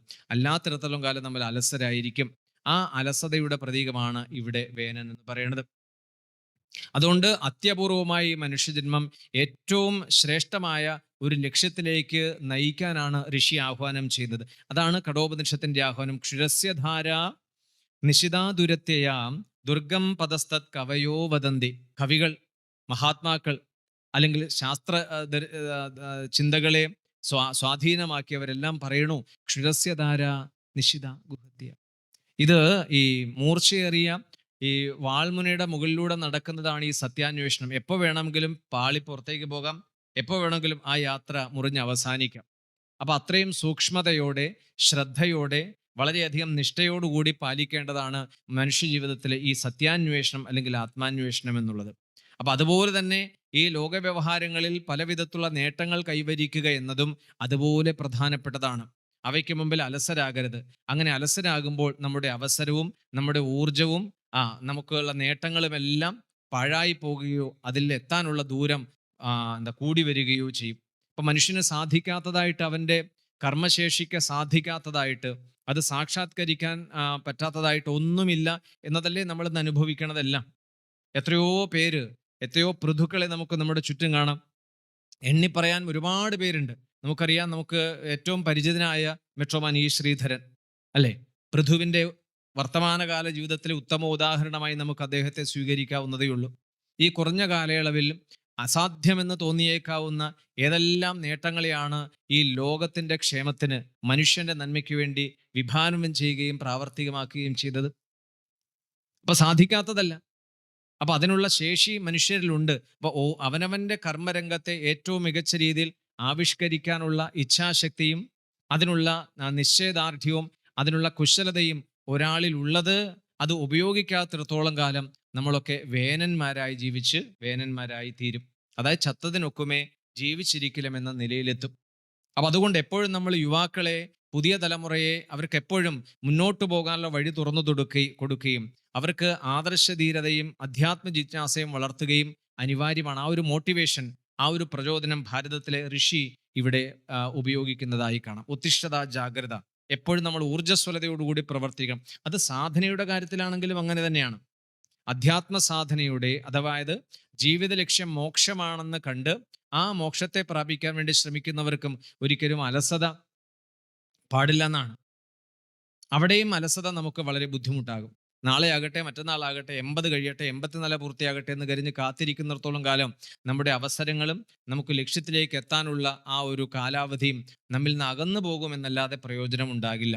അതുകൊണ്ട് ആരോഗ്യമുള്ളപ്പോൾ, ഈ സന്ദർഭം നമ്മൾ കൺക്ലൂഡ് ചെയ്യുമ്പോൾ, ആരോഗ്യമുള്ളപ്പോൾ, അവസരങ്ങളുള്ളപ്പോൾ, നമ്മുടെ ചിന്താശേഷി ഉണർന്ന് ഊർജ്ജസ്വലമായി നിൽക്കുമ്പോൾ, ബുദ്ധിയുടെ ഓർമ്മശക്തി നഷ്ടപ്പെടുന്നതിന് മുൻപ് ഈ അധ്യാത്മമായ ജ്ഞാനത്തെയും നമ്മുടെ ആ ജ്ഞാനത്തിൽ അധിഷ്ഠിതമായ കർമ്മവ്യവസ്ഥയും സ്വായത്തമാക്കി അത് ജീവിതത്തിന്റെ ശീലമാക്കി മാറ്റേണ്ടതുണ്ട്. ഈ ഒരു ജീവിതശീലത്തെയാണ് ശ്രീമദ് ഭാഗവതം നമുക്ക് പ്രതിചരിതത്തിലൂടെ പങ്കുവയ്ക്കുന്നത്. നമുക്ക് ഉപനിഷത്ത് പറയുന്ന ഒരു ആഹ്വാനം, കർമാണി കുറുവന്നേവ ജിജീവിഷേതി ശതം സമാഹാൻ എന്നൊരു ആഹ്വാനമുണ്ട്. അതായത് 100 വർഷം, ഒരു നൂറ്റാണ്ടോളം ഞാൻ കർമ്മരംഗത്ത് ശോഭിച്ച് അതിൻ്റെ എല്ലാ നന്മകളെയും സ്വയം അനുഭവിക്കുകയും അത് മറ്റുള്ളവർക്ക് പകർന്നു കൊടുത്തുകൊണ്ട് ജീവിക്കുകയും ചെയ്യും. ഇതാണ് എന്നെ സംബന്ധിച്ച് എൻ്റെ പ്രതിജ്ഞ. എൻ്റെ മുമ്പിൽ വരുന്ന സന്ദർഭങ്ങളെ അത് ലോകത്തിൻ്റെ നന്മയ്ക്ക്, ചുറ്റുപാടുകൾക്ക് ഹിതകരമായ രീതിയിൽ, പ്രകൃതിയുടെ താളത്തിന് അല്പം പോലും ഭംഗം വരാത്ത രീതിയിൽ അവയോട് ചേർന്ന് അതിനോട് യോജിച്ചു നിന്നുകൊണ്ട് പ്രവർത്തിച്ച് എൻ്റെ ജീവിതം ഞാൻ ഈ ലോകത്തിന് സമർപ്പിക്കും. അപ്പൊ എനിക്ക് മാത്രമല്ല, എൻ്റെ ചിന്താഗതികളാകട്ടെ, എൻ്റെ വാക്കുകളാകട്ടെ, എൻ്റെ പ്രവർത്തനങ്ങളാകട്ടെ, ഇതെല്ലാം ലോകത്തിൻ്റെ ക്ഷേമത്തിന്, മനുഷ്യരുടെ മാത്രമല്ല ലോകത്തിൻ്റെ ക്ഷേമത്തിന് ഉതകുന്നതായിരിക്കും. ഇതാണ് ഒരു ഭക്തന്റെ സമീപനം. ഭഗവത്ഗീത നമ്മളെ ഓർമ്മിപ്പിച്ചല്ലോ, പത്രം പുഷ്പം ഫലം തോയം യോമേ ഭക്തിയാ പ്രയച്ഛതി. പത്രം പുഷ്പം ഫലം തോയം എന്ന് പറഞ്ഞപ്പോൾ നമ്മൾ വിചാരിച്ചത് എന്താ? തുളസിമാല, അങ്ങനെയുള്ള മാലകൾ കൊണ്ടുള്ളൊരു അലങ്കാരം, പിന്നെ നല്ല സ്വാദിഷ്ടമായ ഫലങ്ങൾ, പത്രം പുഷ്പം ഫലം തോയം. പിന്നെ ഇതാ നമ്മൾ ചിന്തിച്ചു, ഇതാണ് ഭക്തിയുടെ അനുഷ്ഠാനം എന്ന് പറഞ്ഞത്. പത്രം എന്ന് പറഞ്ഞാൽ എന്താ? കൈകൾ എന്നതിനെ അർത്ഥമെടുക്കാം. അപ്പൊ നമ്മുടെ കൈകൾ, നമ്മൾ ചെയ്യുന്ന പ്രവൃത്തികളെല്ലാം മറ്റുള്ളവർക്ക് ഹിതകരമായിരിക്കണം. അപ്പൊ എനിക്ക് തീരുമാനിക്കാം, ഈ ശ്ലോകത്തെ ആദർശമായി സ്വീകരിക്കുന്ന എനിക്ക് തീരുമാനിക്കാം, എൻ്റെ കൈകൾ കൊണ്ട് ഈ ലോകത്തിലെ ഒരു ജീവികൾക്കും ഹാനി ഉണ്ടാകില്ല, ഒരാളുടെയും സ്വാതന്ത്ര്യത്തെയോ വ്യക്തിത്വത്തെയോ അമർച്ച ചെയ്യുകയോ അതിനെ മുറിവേൽപ്പിക്കുകയോ ചെയ്യുന്ന ഒരു പ്രവൃത്തിയും ഈ കൈകളിൽ നിന്ന് സംഭവിക്കില്ല. ഇതിൻ്റെ ഉത്തരവാദിത്വം എനിക്കാണ്. ഇതാണ് എന്നെ സംബന്ധിച്ച് പ്രതിജ്ഞ. അപ്പൊ അത് ഭഗവതിന് പൂജയാകും. അപ്പൊ എൻ്റെ ഈ കൈകൾ കൊണ്ട് ലോകത്തിലെ ഒരു ജീവിക്കും ഉപദ്രവവും ഹാനി ഉണ്ടാകാത്ത വിധത്തിൽ അതിന് ഏറ്റവും നന്നായി എഴുത്താകട്ടെ, വരകളാകട്ടെ, കർമ്മങ്ങളാകട്ടെ, എന്തുമാകട്ടെ, എന്ത് പ്രവൃത്തിയും മറ്റു മനുഷ്യർക്ക് ക്ഷേമം ഉണ്ടാകുന്ന തരത്തിലല്ലാതെ മറ്റൊരു വിധത്തിൽ ഞാൻ ഇതിനെ ഉപയോഗിക്കില്ല. അത് തീരുമാനിക്കാനും അത് പ്രാവർത്തികമാക്കാനുള്ള ഇച്ഛാശക്തി എന്നിലുണ്ട്. അതാണല്ലോ ശാസ്ത്രം പറയണത്, കർത്തും അകർത്തും അന്യഥാകർത്തും. എനിക്ക് ചെയ്യാം, എന്നാൽ ചെയ്യാതിരിക്കാം, അതിനെ മറ്റൊരു പ്രകാരത്തിൽ ഇവിടെ നിർവഹിക്കാം.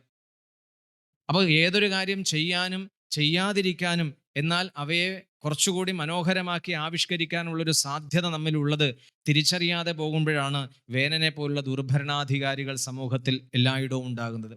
അത് ഉയർന്ന അധികാര കേന്ദ്രങ്ങളിൽ മാത്രമല്ല, നേതൃത്വം എന്ന ഏത് രംഗത്തും, നേതൃത്വ പാഠമുള്ള ഏത് രംഗത്തും ഈ ദുസ്ഥിതി കടന്നുകൂടാം. അതെവിടെയും, ഗൃഹത്തിലാകട്ടെ, സ്ഥാപനങ്ങളിലാകട്ടെ, പ്രസ്ഥാനങ്ങളിലാകട്ടെ, സംഘടനകളാകട്ടെ, മനുഷ്യത്വ ഏതിടങ്ങളിലുമാകട്ടെ, ഇങ്ങനെയുള്ള ദുഷിച്ച ചിന്താതികളാണ് അവിടെയുള്ളവരുടെ ഉള്ളിൽ ഏറെയുള്ളതെങ്കിൽ, അവരെ ഭരിക്കുന്നതും നയിക്കുന്നതുമെങ്കിൽ, അവിടെയൊക്കെ പരിണിതഫലം ദുരന്തമായിരിക്കും, ദുഃഖമായിരിക്കും, ആത്മനാശമായിരിക്കും. അതുകൊണ്ട് എന്നെ സംബന്ധിച്ചൊരു വിദ്യാർത്ഥിയായിരിക്കുന്നതിനെ സംബന്ധിച്ച് എൻ്റെ കർമ്മങ്ങൾ പൊതുമുതൽ നശിപ്പിക്കാത്തതും മറ്റു ജീവജാലങ്ങളുടെ സ്വൈരജീവിതത്തിന് ഹാനികരമാകാത്തതും മനുഷ്യർക്ക് ഒരിക്കലും ദോഷം വരാത്തതുമായി ഉപയോഗിക്കാൻ ഞാൻ പ്രതിജ്ഞയെടുക്കുന്നു. ഈ പ്രതിജ്ഞാബോധത്തോടു കൂടിയായിരിക്കണം ഓരോ വിദ്യാർത്ഥിയും അവൻ്റെ പാഠശാലയിൽ നിന്നും പൊതുസമൂഹത്തിലേക്ക്, ജീവിതത്തിലേക്ക് കടന്നു വരേണ്ടത്. പക്ഷെ അത്തരത്തിലുള്ള ഋഷിപ്രോക്തമായ ആഹ്വാനവും ആവേശവും നൽകുന്ന വിധത്തിൽ നമ്മുടെ വിദ്യാഭ്യാസ രംഗം ഇനി എത്രയോ വളരേണ്ടതുണ്ട്, എത്രയോ മാറേണ്ടതുണ്ട്. ഇവിടെ വേനനിലേക്ക് ഋഷി ആഹ്വാനം ചെയ്തു എന്ന് പറഞ്ഞാൽ, ആ നിർജീവമായ വേനന്റെ ശരീരത്തിൽ നിന്നും അനന്തമായ സാധ്യതകളെ ആവിഷ്കരിക്കാനുള്ള അവസരം ഒളിഞ്ഞു കിടക്കുന്നതിനെ ഋഷി തട്ടിയുണർത്തുകയാണ്. അവൻ്റെ ആത്മാഭിമാനത്തെയും അവൻ്റെ സ്വത്വത്തെയും അവൻ്റെ മുമ്പിൽ പിറന്നു വീഴാനുള്ള ജീവിതത്തിന്റെ യാഥാർത്ഥ്യങ്ങളെയും വിരൽ ചൂണ്ടിക്കൊണ്ട്, ഉത്തിഷ്ഠത ജാഗ്രത, ഉണർന്ന് പ്രവർത്തിക്കൂ, നിനക്ക് ഒരുപാട് നേടാനുണ്ട്. അപ്പൊ ഒരിക്കലും നിരാശപ്പെടുത്താതെ, പിന്തിരിപ്പിക്കാതെ, അവരുള്ള നന്മകളെ ഒരിക്കലും നഷ്ടപ്പെടുത്തി കളയാതെ അതിനെ പ്രോജ്വലിപ്പിച്ചുകൊണ്ട്, അഗ്നിസമാനമായി അവരെ പ്രോജ്വലിപ്പിച്ചുകൊണ്ട് അവരുടെ ആത്മവീര്യവും അവരുടെ ഭൗതികമായ കരുത്തും സമന്വയിപ്പിക്കുന്ന ഒരു അന്തരീക്ഷം ഒരുക്കി കൊടുക്കാൻ ഏതൊരു ഭരണാധികാരിയും തയ്യാറാകേണ്ടതുണ്ട്. അതെല്ലാം സാധിച്ചെടുത്തു പൃഥുവിൻ്റെ ജീവിതത്തിൽ. അദ്ദേഹം ഭൂമിയെ കറങ്ങുന്നതിൻ്റെ മനോഹരമായ ഒരു ആവിഷ്കാരമുണ്ട്. നമ്മൾക്ക് എന്തെല്ലാം ഈ ഭൗതിക ലോകത്ത് സുഖസൗഭാഗ്യങ്ങൾക്കും സന്തോഷത്തിനും ആഹ്ലാദത്തിനും ആവശ്യമുണ്ടോ, അതെല്ലാം ഈ ഭൂമിയിൽ നിന്ന് നമുക്ക് സ്വായത്തമാക്കാവുന്നതേ ഉള്ളൂ. അതോടൊപ്പം അതിനെ ഉന്മൂലനം ചെയ്യാതെ അവയെ സംരക്ഷിക്കാനുമുള്ള, നിലനിർത്താനുമുള്ള ഒരു സമീപനം പുലർത്തേണ്ടതുണ്ട്. അപ്പോൾ ഒരു ഭാഗത്ത് ഭൗമികമായ പദാർത്ഥങ്ങൾ നമ്മുടെ ഭൗതികമായ ജീവിതത്തിന് ശേഖരിക്കുന്നതോടൊപ്പം അതിൻ്റെ നിലനിൽപ്പിനെ നശിപ്പിക്കാതെ, അതിൻ്റെ സന്തുലിതാവസ്ഥയ്ക്ക് തടസ്സം വരാത്തവണ്ണം അതിനെ പരിരക്ഷിക്കാനുള്ള ഒരു സമീപനം അതും ഈ പ്രഭുവിൻ്റെ ജീവിതത്തിൽ നമുക്ക് കാണാം. അപ്പൊ ഇതിലെല്ലാം നമ്മൾ പൊതുവെ പറയുമ്പോൾ ഇതിലെല്ലാം ആധ്യാത്മികവും ദൈവികവുമായ ഒരു സമീപനം പുലർത്തുന്ന മികച്ച വ്യക്തിത്വങ്ങൾ എപ്പോഴും ഉയർന്ന ഭരണ കേന്ദ്രങ്ങളിലേക്ക് വളർന്നു വരേണ്ടതുണ്ട്. അപ്പൊ അങ്ങനെ യഥാ രാജ തഥാ പ്രജ എന്ന് നേരത്തെ സൂചിപ്പിച്ചതുപോലെ അവരുടെ ചിന്താഗതികൾ, അവരുടെ വീക്ഷണം, അവരുടെ സമീപനം, അവരുടെ ഉത്തരവാദിത്വ ബോധം, അവരുടെ വ്യക്തിപരമായ ഗുണസവിശേഷത, ഇതെല്ലാം ഒരു രാഷ്ട്ര ശരീരത്തിന്റെ ആരോഗ്യകരമായ നിലനിൽപ്പിനും വളർച്ചയ്ക്കും വളരെയധികം സഹായിക്കും. അപ്പൊ അങ്ങനെയുള്ള വളരെ കുറഞ്ഞ വ്യക്തികളെ ഉള്ളൂ എങ്കിലും ആ വ്യക്തിപ്രഭാവം, ആ വ്യക്തികളുടെ പ്രഭാവം ആ ദേശത്തെയും ആ രാഷ്ട്രത്തെയും ആ സമൂഹത്തെയും സർവോപരി ആ പ്രദേശത്തെയും പൃഥ്വിയെ ഒട്ടാകെ സ്വാധീനിക്കുമെന്നതാണ് ഭാഗവതം തുറന്നു പറയുന്നത്, ഭാഗവതം പൃഥ്വിയിലൂടെ അവതരിപ്പിക്കുന്നത്. അപ്പൊ നമുക്ക് പ്രകൃതിയിൽ നിന്ന് എന്തും നേടാം, അതോടൊപ്പം അതിൻ്റെ നിലനിൽപ്പിനെ നശിപ്പിക്കുന്ന, വരും കാലത്ത് അതിനെ ഉപയോഗിക്കാൻ വരും തലമുറകൾക്ക് കൂടി ആ അവസരം നിഷേധിക്കുന്ന ഒരു സമീപനം ഒരിക്കലും ഉചിതമല്ല. അതും കൂടി ശ്രീമദ് ഭാഗവതത്തിലൂടെ ഈ സന്ദർഭം സൂചിപ്പിക്കുന്നുണ്ട്. അപ്പോൾ അതുകൊണ്ട് ഇതിനെല്ലാം ഒരാകത്തുകയായി പറയുമ്പോൾ നമ്മുടെ കർമ്മങ്ങൾ, നമ്മുടെ മനസ്സിൻ്റെ ഉൾത്തലത്തിൽ നിന്നും രൂപപ്പെടുന്ന സ്പന്ദനങ്ങൾ, അത് വാക്കായി, പ്രവൃത്തിയായി, സ്വഭാവമായി, സംസ്കാരമായി പരിണമിക്കുന്ന ഓരോ ഘട്ടങ്ങളിലും എത്രമാത്രം ശ്രദ്ധയോടെ, എത്രമാത്രം തപപ്രഭാവത്തോടുകൂടി അതിനെ രൂപപ്പെടുത്തേണ്ടതുണ്ട്, അതിനുള്ള നിർദ്ദേശങ്ങൾ എത്രമാത്രം നമ്മുടെ ധർമ്മസാഹിത്യങ്ങളിലുണ്ട് എന്ന് നമ്മുടെ സമൂഹം ഇനിയും പഠിക്കട്ടെ. അപ്പൊ ഭാഗവത പഠനം എന്നത് കേവലം ഇത് ചാൻറ്റ് ചെയ്യാൻ, വായിക്കാൻ പഠിക്കുക മാത്രമല്ല, അതതിൻ്റെ ഒന്നാമത്തെ ഘട്ടം മാത്രമാണ്. രണ്ടാമത് പഠിക്കാൻ വേണ്ടി വായിക്കേണ്ടതുണ്ട്. ആദ്യത്തെ ഘട്ടം വായിക്കാൻ പഠിക്കാം, ഇതിൻ്റെ പദങ്ങളും അതിൻ്റെ ഉച്ചാരണ രീതികളും അതിൻ്റെ മനോഹരമായൊരു ആവിഷ്കാരവും ഒക്കെ നമുക്ക് സ്വായത്തമാക്കി എടുക്കേണ്ടതുണ്ട്. രണ്ടാമത്തെ സ്റ്റേജ്, രണ്ടാമത്തെ ഘട്ടം എന്ന് പറയുമ്പോൾ പഠിക്കാൻ വേണ്ടി വായിക്കുമ്പോൾ നമുക്ക് വളരെയേറെ ശ്രദ്ധിക്കേണ്ടി വരും. ഇതിലെ പല പദങ്ങളും, പല സൂചനകളും, പല സന്ദർഭങ്ങളും, പല സാഹചര്യങ്ങളും, പല സംവാദങ്ങളും, പല സ്തുതികളുമെല്ലാം, ഇതെല്ലാം ഭരതൻ ലോകത്തിന് മുമ്പിൽ സമ്മാനിച്ച വിശിഷ്ട മൂല്യങ്ങളുടെയും തത്വചിന്തകളുടെയും മാർഗനിർദ്ദേശങ്ങളുടെയും ഒക്കെ മനോഹരമായ കാവ്യാവിഷ്കാരങ്ങളും ജീവിതഗന്ധിയായ പാഠങ്ങളുമാണെന്ന് ബോധ്യം വരും. അപ്പോൾ ഭാഗവതം എന്നത് കേവലം ഒരു പുരാണ ഗ്രന്ഥമാകാതെ നമ്മുടെ ഓരോരുത്തരുടെയും ആത്മകഥയായി ഭാഗവതം മാറും. ഇതെല്ലാം ഇപ്പൊ പൃഥ്വിയിലൂടെ നമ്മൾ കടന്നു പോകേണ്ടതുണ്ട്. ജീവിതത്തിന്റെ രണ്ടാമത്തെ ഘട്ടം എന്ന് പറഞ്ഞാൽ എത്രയധികം കർമ്മങ്ങളാണ് ഓരോരുത്തർക്കും ഈ ലോകത്ത് ചെയ്യാനുള്ളത്. ഗൃഹസ്ഥാശ്രമിയെ സംബന്ധിച്ച്, കുടുംബജീവിതത്തിൽ വ്യാപരിക്കുന്നവരെ സംബന്ധിച്ച് ഒരുപാട് കർത്തവ്യങ്ങളും ഒരുപാട് ഉത്തരവാദിത്വങ്ങളും ഒരുപാട് ചുമതലകളും ഒക്കെ അവരിലേക്ക് അതാത് സമയത്ത് വന്നു ചേരും.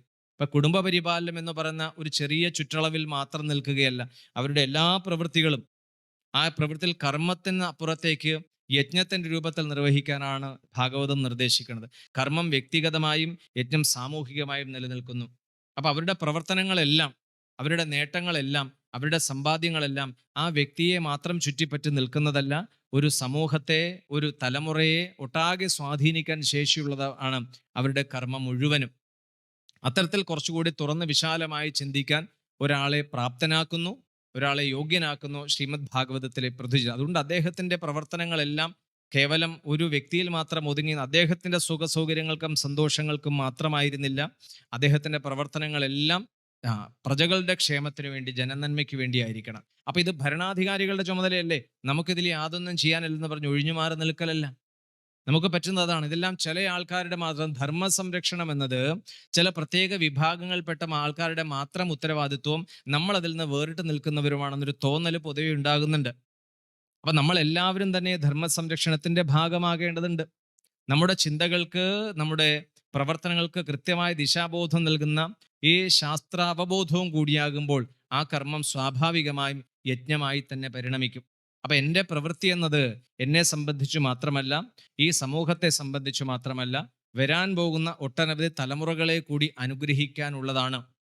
അങ്ങനെ ദീർഘവീക്ഷണത്തോടുകൂടി നമ്മുടെ പ്രവർത്തനങ്ങളെ രൂപകൽപ്പന ചെയ്യാനും അത് പ്രാവർത്തികമാക്കാനും പൃഥുവിൻ്റെ ജീവിതം നമുക്ക് വളരെയധികം പ്രചോദനം ചെയ്യുന്നു. ഒരു ഭരണാധികാരി എന്നതിനപ്പുറത്തേക്ക് പൃഥുവിലൂടെ കടന്നു പോകേണ്ടവരാണ് നമ്മൾ എല്ലാവരും. എന്തുകൊണ്ടെന്നാൽ നമ്മൾ ജീവിക്കുന്നത് പൃഥ്വിയിലാണ്.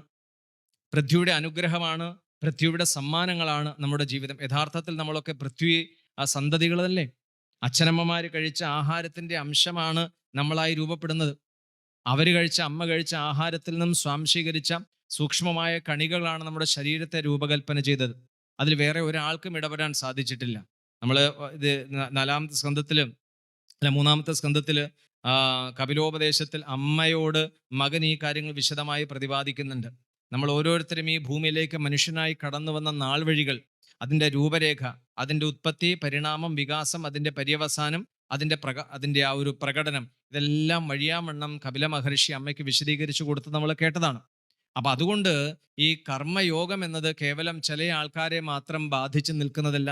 നമ്മളെല്ലാവരും ആ കർമ്മവ്യവസ്ഥയിലും കർമ്മനിയമത്തിലും ഉൾപ്പെട്ടവരാണെന്ന തിരിച്ചറിവ് നമുക്കുണ്ടാകുന്നില്ലെങ്കിൽ ഈ ശാസ്ത്രശ്രവണവും ശാസ്ത്ര പഠനവും പ്രയോജനരഹിതമായി തീരും, ശബ്ദസ്പന്ദനങ്ങൾ മാത്രമായി തീരും. അപ്പൊ ആ ഒരു ഉത്തരവാദിത്വ ബോധം എന്നിലേക്ക്, ഞാൻ ചെയ്യുന്ന ഏതൊരു പ്രവൃത്തിയും അതെൻ്റെ കുടുംബത്തിലോ എൻ്റെ ഔദ്യോഗിക മേഖലയിലോ മാത്രമല്ല, അതിന് വലിയ മാനങ്ങളുണ്ട്, വലിയ തലങ്ങളുണ്ട് എന്ന് ഓരോരുത്തരെയും ചിന്തിപ്പിക്കാൻ ശ്രീമദ് ഭാഗവതം ഈ പൃഥുവിലൂടെ ഒരു അവസരം അല്ലെങ്കിൽ ഒരു സന്ദർഭം കാഴ്ചവെക്കുന്നു. അപ്പൊ ഓരോരുത്തരും ഇത്തരത്തിൽ ജാഗ്രതയോടുകൂടി പ്രവർത്തിക്കുകയും അവരുടെ ജീവിതത്തെ രൂപപ്പെടുത്തുകയും അതിനേക്കാൾ ഉപരി ഈ ജീവിതം എന്നത് അധ്യാത്മ സാക്ഷാത്കാരത്തിനുള്ള മികച്ച അവസരമായി കാണുകയും ചെയ്യുമ്പോൾ നമുക്ക് നമ്മുടെ ജീവിതത്തിൽ ഉണ്ടാകുന്ന ചെറിയ ചെറിയ വിഷമതകളെയും ചെറിയ പ്രശ്നങ്ങളെയും ചെറിയ പ്രതിസന്ധികളെ പോലും തരണം ചെയ്ത് മുന്നോട്ട് പോകാൻ സാധിക്കും. അല്ലാത്ത പക്ഷം നമ്മൾ പലപ്പോഴും ഇമോഷണലി അൺബാലൻസ്ഡ് ആയി മാനസികമായ തളർച്ചയ്ക്ക് വിധേയരായിത്തീരും. ഭക്തി എന്നത് അത്തരത്തിലേക്ക് പോകുമ്പോഴുള്ള പ്രശ്നം അതാണ്. വൈകാരികമായി മാത്രം ഭക്തിയെ കാണുകയും അതിൽ മാത്രം ഒരു രസവും സുഖവും കണ്ട് നമ്മുടെ ആ നല്ല കാലം മുഴുവൻ പാഴാക്കി കളയും ചെയ്യുന്ന ഒരു വിധത്തിലേക്ക് പോകാതിരിക്കാൻ ഇവിടെ ശ്രീമദ് ഭാഗവതം ഭക്തിക്ക് കൃത്യമായ ഒരു രൂപരേഖ നമുക്ക് നൽകുന്നുണ്ട്. ഒരുപാട് ഭക്തന്മാരെ ശ്രീമദ് ഭാഗവതം നമ്മുടെ മുന്നിൽ അവതരിപ്പിക്കുന്നുണ്ട്. അപ്പൊ അതൊക്കെ നന്നായി പഠിക്കുന്ന സമയത്ത് ഈ വർത്തമാനകാലത്ത് അതെങ്ങനെ സ്വന്തം ജീവിതത്തോട് ചേർത്ത് നിർത്തണം. പൃഥു ചെയ്തതുപോലെ വലിയൊരളവിൽ പൃഥു ചെയ്തു എങ്കിൽ ആ ചെറിയ പൃഥ്വിയുടെ അംശമായ നമുക്കും ഈ ലോകത്ത് പലതും ചെയ്യാനുണ്ടാകും. അപ്പൊ എന്നിൽ നിന്ന് പുറപ്പെടുന്ന വാണികളുണ്ടല്ലോ, എൻ്റെ വാക്കുകൾ, പത്രം പുഷ്പം ഫലം തോയം. പുഷ്പം എന്ന് പറഞ്ഞാൽ എന്താ? ഒന്ന് പത്രം, നമ്മുടെ കൈകൾ. അത് എപ്പോഴും നമ്മുടെ കൈകൾ എപ്പോഴും ലോകത്തിന് അല്ലെങ്കിൽ മറ്റു ജീവജാലങ്ങൾക്ക് ഉപദ്രവം ഉണ്ടാകാത്ത രീതിയിൽ പ്രവർത്തിക്കണം. എൻ്റെ വിരല്, എൻ്റെ കൈകൾ ഒരാൾക്കും ഹാനികരമാകരുത്, ഭീഷണിയാകരുത്, ഭയമുണ്ടാകരുത്. കഴിയാവുന്നിടത്തോളം മറ്റുള്ളവർക്ക് ഉപകാരപ്രദമായ രീതിയിലുള്ള കർമ്മങ്ങൾ ചെയ്യാൻ എനിക്ക് സാധിക്കണം. അതിനുള്ള കരുത്തെന്നിലുണ്ട്. ആ കരുത്തിനെ ഏറ്റവും ശ്രേഷ്ഠമായി ആവിഷ്കരിച്ച ഒരാളെയാണ് നമ്മളിപ്പോൾ കേൾക്കുന്നത്, പൃഥുവിനെ. അപ്പോൾ അത്രയും വലിയ കഴിവുകളുള്ള ഒരു മനുഷ്യജന്മത്തിൽ എനിക്ക് സാധിക്കാവുന്നിടത്തോളം എനിക്ക് ചെയ്യാം. അത്യാവശ്യം മറ്റുള്ളവർക്ക് നന്മ ചെയ്യാൻ സാധിച്ചില്ലെങ്കിലും അവരെ ഉപദ്രവിക്കാതിരിക്കാമല്ലോ. എൻ്റെ കൈകൾ ഒരാൾക്ക് ഭീഷണിയാകാതിരിക്കാമല്ലോ. അവരിൽ ഉദ്വേഗമോ ഭയമോ സൃഷ്ടിക്കാതിരിക്കാമല്ലോ. മറ്റൊരാളുടെ അധീനതയുള്ള സമ്പത്തോ മറ്റേതെങ്കിലും എടുക്കാൻ എൻ്റെ കൈ നീളുന്ന സമയത്ത് എനിക്ക് എൻ്റെ നിയന്ത്രണം അവിടെ ഏർപ്പാടാക്കാമല്ലോ. അത് പാടില്ല. അരുത് എന്ന് വിലക്കി ആ ദുഷ്പ്രവൃത്തിന് എനിക്ക് ആ കൈകളെ പിൻവലിക്കാമല്ലോ. ഇതേ കൈകൾ നല്ല കർമ്മങ്ങൾക്ക് വേണ്ടി ഉപയോഗിക്കാമല്ലോ. ഇങ്ങനെ സ്വയം പരിശീലിക്കേണ്ടതുണ്ട്. അപ്പൊ പൃഥു നമ്മിൽ അവതാരമായി തീരും. അപ്പൊ ഏതോ കാലത്ത് ഒരു പൃഥു ജനിച്ചു ഭഗവത് അവതാരമായി തീർന്നു എന്നതുകൊണ്ട് നമുക്കെന്ത് പ്രയോജനം? ഈ പൃഥു എന്ന അവതാര വിശേഷം നമ്മിലൂടെ അവതരിക്കുന്നില്ല എങ്കിൽ ഈ പഠനവും ഈ കേൾക്കലുമെല്ലാം പാഴ്വേലയായി, സമയം പോക്കലായി, വേണമെങ്കിൽ പറയാം ഒരു എന്റർടൈൻമെന്റായി അവസാനിക്കും, ഒരു വിനോദ പരിപാടിയായി അവസാനിക്കും. അപ്പൊ പൃഥു നമ്മിൽ അവതരിക്കണം, പൃഥുവിലൂടെ നാം അവതരിക്കേണ്ടതുണ്ട്. അപ്പൊ പത്രം പുഷ്പം, നമ്മുടെ വാക്കുകളുണ്ടല്ലോ, മറ്റൊരാളുടെ ഹൃദയത്തെ വേദനിപ്പിക്കുന്നതാകരുത്, അവരുടെ സന്തോഷത്തെയും സ്വാതന്ത്ര്യത്തെയും നശിപ്പിക്കുന്നതാവരുത്. മറിച്ച് അവർക്ക് പ്രചോദനമാകണം, അവർക്ക് ആശ്വാസമാകണം, അവർക്ക് പ്രയോജനപ്രദമാകണം. അങ്ങനെയുള്ള വാണികളായിരിക്കണം എന്നിൽ നിന്നുണ്ടാകേണ്ടത്. മറ്റുള്ളവർക്ക് ശല്യം ഉണ്ടാക്കുന്ന, അസ്വസ്ഥതകൾ ഉണ്ടാക്കുന്ന, ഭയം സൃഷ്ടിക്കുന്ന, അവരുടെ ഉള്ളിൽ ആശങ്കകൾ വിതയ്ക്കുന്ന ഒരു തരത്തിലുള്ള വാക്കും എൻ്റെ വായിൽ നിന്ന് ഉണ്ടാകരുത്. ഭദ്രം കരണേഭി ശൃണുയാമദേവാഹ ഭദ്രം പശ്യേമ അക്ഷഭിര്യജത്രാഹ. ശാന്തി മന്ത്രത്തിന്റെ ഏറ്റവും മനോഹരമായ ഒരു പ്രായോഗിക പാഠമാണിത്. പുഷ്പം, അതാണ് വാടാത്ത പൂക്കൾ. ബാക്കി നമ്മൾ ഈ പുഷ്പാർച്ചന ഉപയോഗിക്കുന്ന ഇതെല്ലാം തന്നെ ഒരു സമയം കഴിഞ്ഞാൽ അത് വാടി അതിൻ്റെ സൗരഭ്യവും ഭംഗിയും നഷ്ടപ്പെടും. പക്ഷെ വാടാത്ത പുഷ്പങ്ങൾ ഏതാ? നമ്മുടെ വാക്പുഷ്പങ്ങളാണ്. അതിൻ്റെ സൗന്ദര്യമുണ്ട്, അതിനൊരു സൗരഭ്യമുണ്ട്, അതിനുള്ളിൽ ഒരു സ്വാദുണ്ട്, മധുരമുണ്ട്. അപ്പം മധുരം നിറഞ്ഞ സൗരഭ്യം തുളുമ്പുന്ന സുഗന്ധപുഷ്പങ്ങളായി നമ്മുടെ വാക്കുകൾ മാറട്ടെ. അപ്പോൾ നമ്മൾ പൃഥുവാകും. അല്ലാണ്ട് വേറൊരു പൃഥു ഇവിടെ വരാനില്ല. പത്രം, പുഷ്പം, ഫലം, തോയം. എന്താ തോയം? നേരത്തെ പറഞ്ഞു, അടുത്തു നിൽപ്പോരനുജനെ നോക്കാൻ അക്ഷികളില്ലാത്തോർക്ക് അരൂപനീശ്വരൻ അദൃശ്യനെങ്കിൽ അതിലെന്താ ആശ്ചര്യം. സഹജീവികൾക്ക് അവരുടെ ജീവിതത്തിലൊരു പ്രതിസന്ധിയോ ഒരു ദുരന്തമോ വിഷമോ ഉണ്ടാകുമ്പോൾ കണ്ണ് നിറയുന്നില്ല, ഇവിടെ ഒരു തുള്ളി കണ്ണുനീര് പൊടിയുന്നില്ല എങ്കിൽ നമ്മൾ മനുഷ്യരാകില്ല. അപ്പൊ ഇതാണ് ഭഗവാൻ ഇഷ്ടപ്പെട്ട ഏറ്റവും വലിയ നിവേദ്യങ്ങൾ: പത്രം, പുഷ്പം, ഫലം, തോയം.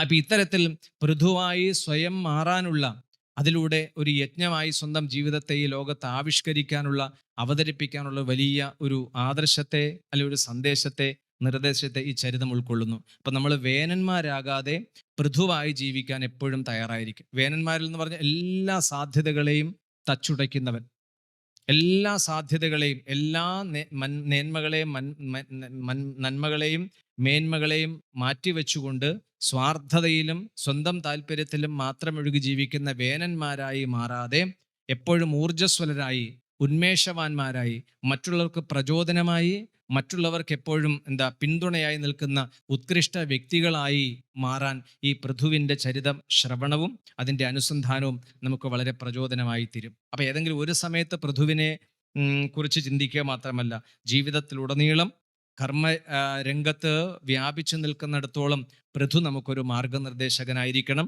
ഒരു പ്രചോദകനായിരിക്കണം. അപ്പം നമ്മുടെ കൈകളും നമ്മുടെ വാക്കും നമ്മുടെ മനസ്സും നമ്മുടെ ചിന്തകളും എപ്പോഴും വേനനെ പോലെ തരം താണതും അധപതിച്ചതുമാകാതെ എപ്പോഴും ഉത്കൃഷ്ടമായിരിക്കണം, ഔന്നത്യത്തെ പുൽകുന്നതായിരിക്കണം. അത്തരത്തിൽ ചിന്തിക്കാനും പ്രവർത്തിക്കാനും പെരുമാറാനും കഴിയുന്ന ഒരു വ്യക്തിത്വമായി നമുക്ക് വളരാൻ സാധിക്കും. ആ സാധ്യത നമ്മിലുള്ളത് തട്ടിയുണർത്തുകയാണ് ഋഷിപ്രോക്തമായ ആശയങ്ങളും മൂല്യങ്ങളും അടങ്ങുന്ന, ഈ സിദ്ധാന്തങ്ങൾ അടങ്ങുന്ന ഈ പുണ്യകൃതികളെ, അല്ലെങ്കിൽ ഈ രചനകളെ വായിക്കുകയും ശ്രവിക്കുകയും ചെയ്യുമ്പോൾ നമ്മിൽ സംഭവിക്കുന്നത്. നമ്മുടെ ശ്രീമദ് ഭാഗവതം അവസാനിപ്പിക്കുന്ന സമയത്ത് ഋഷി രേഖപ്പെടുത്തി, തത് ശൃണ്വൻ വിപഠൻ വിചാരണപരോ ഭക്തിയാ വിമുച്യേത് നരഹ. തത് ശൃണ്വൻ, അത് യഥാവിധി കേൾക്കണം. എങ്ങനെ കേൾക്കണം? ആ കേൾക്കുന്നത് എങ്ങനെയായിരിക്കണം? അതിനും നിർദ്ദേശമുണ്ട്. എങ്ങനെ? ധ്യാനാവസ്ഥിത തദ്ഗതേന മനസാ പശ്യന്തിയം യോഗിനോ യസ്യാന്തം ന വിദുസുരാസുരഗണ ദേവായ തസ്മൈ നമഃ. അപ്പൊ ധ്യാനാവസ്ഥിതമായൊരു മനോവൃത്തിയിൽ ഇരുന്നു കൊണ്ട് മാത്രമേ ശാസ്ത്രശ്രവണത്തിന്റെ പൂർണ്ണ പ്രയോജനം നമ്മിൽ സിദ്ധിക്കുകയുള്ളൂ. അപ്പൊ ധ്യാനാവസ്ഥിത മനസ്സുണ്ടാകണമെങ്കിൽ എന്ത് വേണം? സാത്വികമായ കർമ്മങ്ങളെ നാം സ്വീകരിക്കുകയും അത് ശ്രദ്ധാപൂർവം നിർവഹിക്കുകയും ചെയ്യണം. ആ സാത്വികമായ കർമ്മങ്ങളെ നമുക്ക് ചുറ്റുപാടുമുള്ളിൽ നിന്ന് തെരഞ്ഞെടുത്ത് അതിൽ വ്യാപരിച്ച് നിന്നുകൊണ്ട് ജീവിക്കുമ്പോൾ സ്വാഭാവികമായും ക്രമേണ നമ്മുടെ മനസ്സ് അന്തർമുഖമാകും. ഒരു അധ്യാത്മ തത്വാന്വേഷണത്തിന് മനസ്സ് സ്വയം സമർത്ഥമാകും, സജ്ജമാകും. അപ്പോൾ നമ്മൾ അധികാര തലത്തിൽ ഉയർന്നു വരും. അപ്പോൾ ഉത്തമനായ, യോഗ്യനായ, ശ്രേഷ്ഠനായ ഒരു ആചാര്യയിൽ നിന്ന്, അല്ലെ ഒരു ഗുരുവിൽ നിന്ന് അതിൻ്റെ ഒരു തെളിമ, അല്ലെങ്കിൽ അതിന് കൃത്യമായ ഒരു വിവരണം നമുക്ക് സ്വാഭാവികമായും വന്നു ചേരും. അപ്പം അതുകൊണ്ട് ഇവിടെ പൃഥുചരിതം നമ്മളെ ഓർമ്മിപ്പിക്കുന്നത്, നമ്മുടെ കർമ്മങ്ങൾ നമുക്ക് മാത്രമല്ല പ്രകൃതിക്കും ലോകത്തിനും എപ്പോഴും ഉപകാരപ്രദമാകട്ടെ, എപ്പോഴും നന്മയുണ്ടാകുന്നതാകട്ടെ.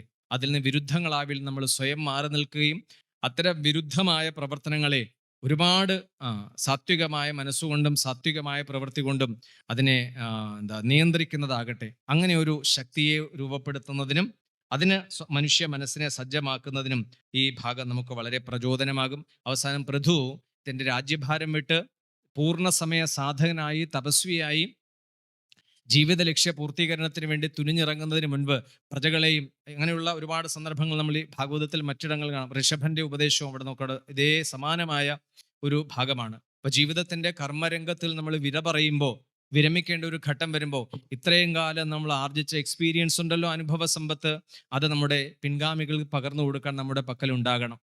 ഇപ്പൊ ചോദിക്കുന്നു, നമ്മൾ ഭാഗവതത്തിൽ നിന്നുകൊണ്ട് തന്നെ ചോദിക്കട്ടെ, നമ്മളൊരു 50 വർഷം കഴിഞ്ഞു, വേണ്ട 55 റിട്ടയറായി, 60 കൂടി കഴിഞ്ഞാൽ നമ്മൾ കർമ്മരംഗത്ത് നിന്ന് പൂർണ്ണമായും വിരമിക്കേണ്ടവരാണ്. തൻ്റെ ഉദ്യോഗം, പദവി കഴിഞ്ഞു, തൻ്റെ ആരോഗ്യം ക്ഷയിച്ചു തുടങ്ങി, തനിക്ക് ഇടപെടാനുള്ള സന്ദർഭങ്ങളും അവസരങ്ങളും കുറഞ്ഞു തുടങ്ങി, എല്ലാം കഴിഞ്ഞു.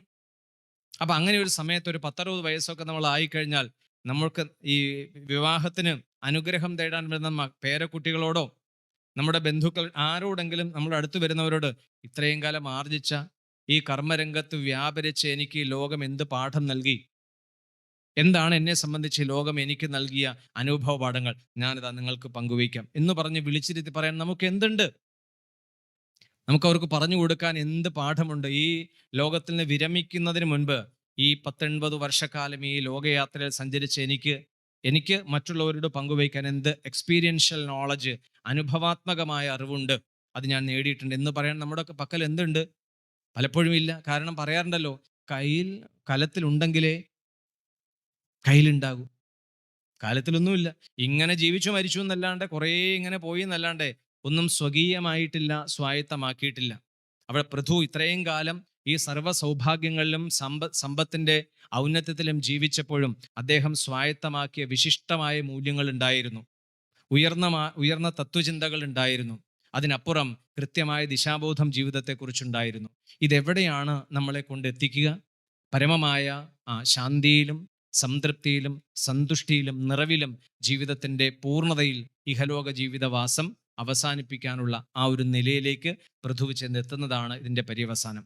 ഇതുപോലെ കർമ്മരംഗം എന്നത് നമ്മുടെ അന്ധകരണത്തിൻ്റെ മാലിന്യങ്ങളെ നിർമ്മാർജ്ജനം ചെയ്യാനുള്ള ഒരു വലിയ അവസരമാണെന്നും അത് എപ്രകാരം നിർവഹിക്കണമെന്നും ഉപദേശിക്കുന്നതോടൊപ്പം ഇത് ആത്മസാക്ഷാത്കാരത്തിനുള്ളൊരു ഉപായമായി പൃഥുവിലൂടെ നമ്മൾ മനസ്സിലാക്കുക. അപ്പം നമ്മിൽ പൃഥു അവതരിക്കട്ടെ, നമ്മിലൂടെ പൃഥു ആ അവതാരം പ്രാവർത്തികമാകട്ടെ, നാം പൃഥുവിലൂടെ ജീവിക്കട്ടെ. അതിനുള്ള ഒരു അവസരവും സൗകര്യവും ജഗദീശ്വര കൃപയാൽ ഈ ഭൂമണ്ഡലത്തിൽ, ഈ പുണ്യഭൂമിയിൽ നമുക്കുണ്ടായി.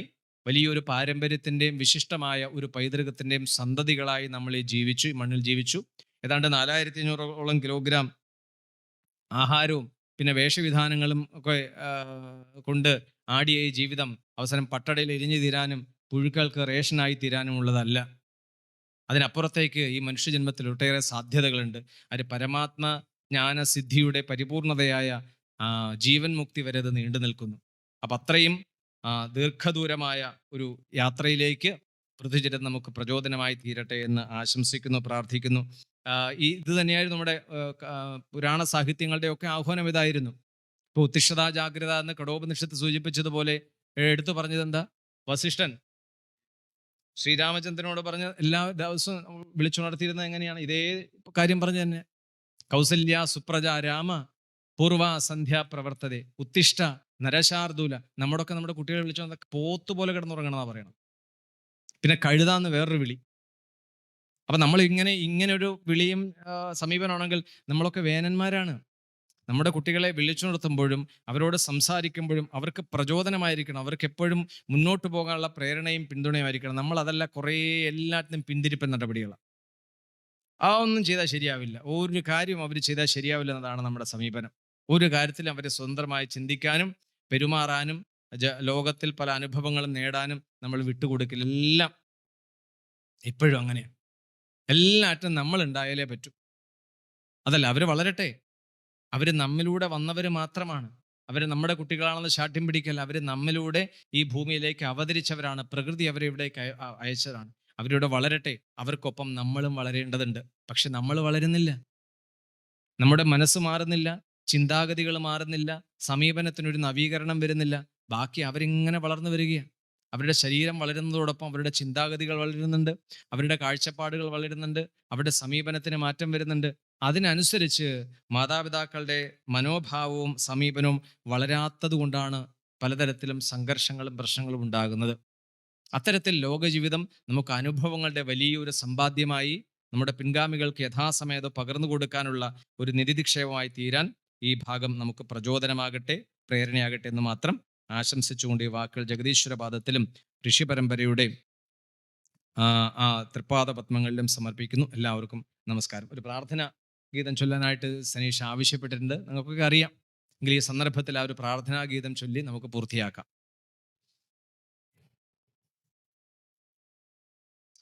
വിദ്യയേ ഗണേ വിജയമേ ഗണേ വിശ്വദർശനമേ ഗണേ വിനയമേ ഗണേ സഹനമേ ഗണേ വിശ്വദാസനായി തീർക്കണേ.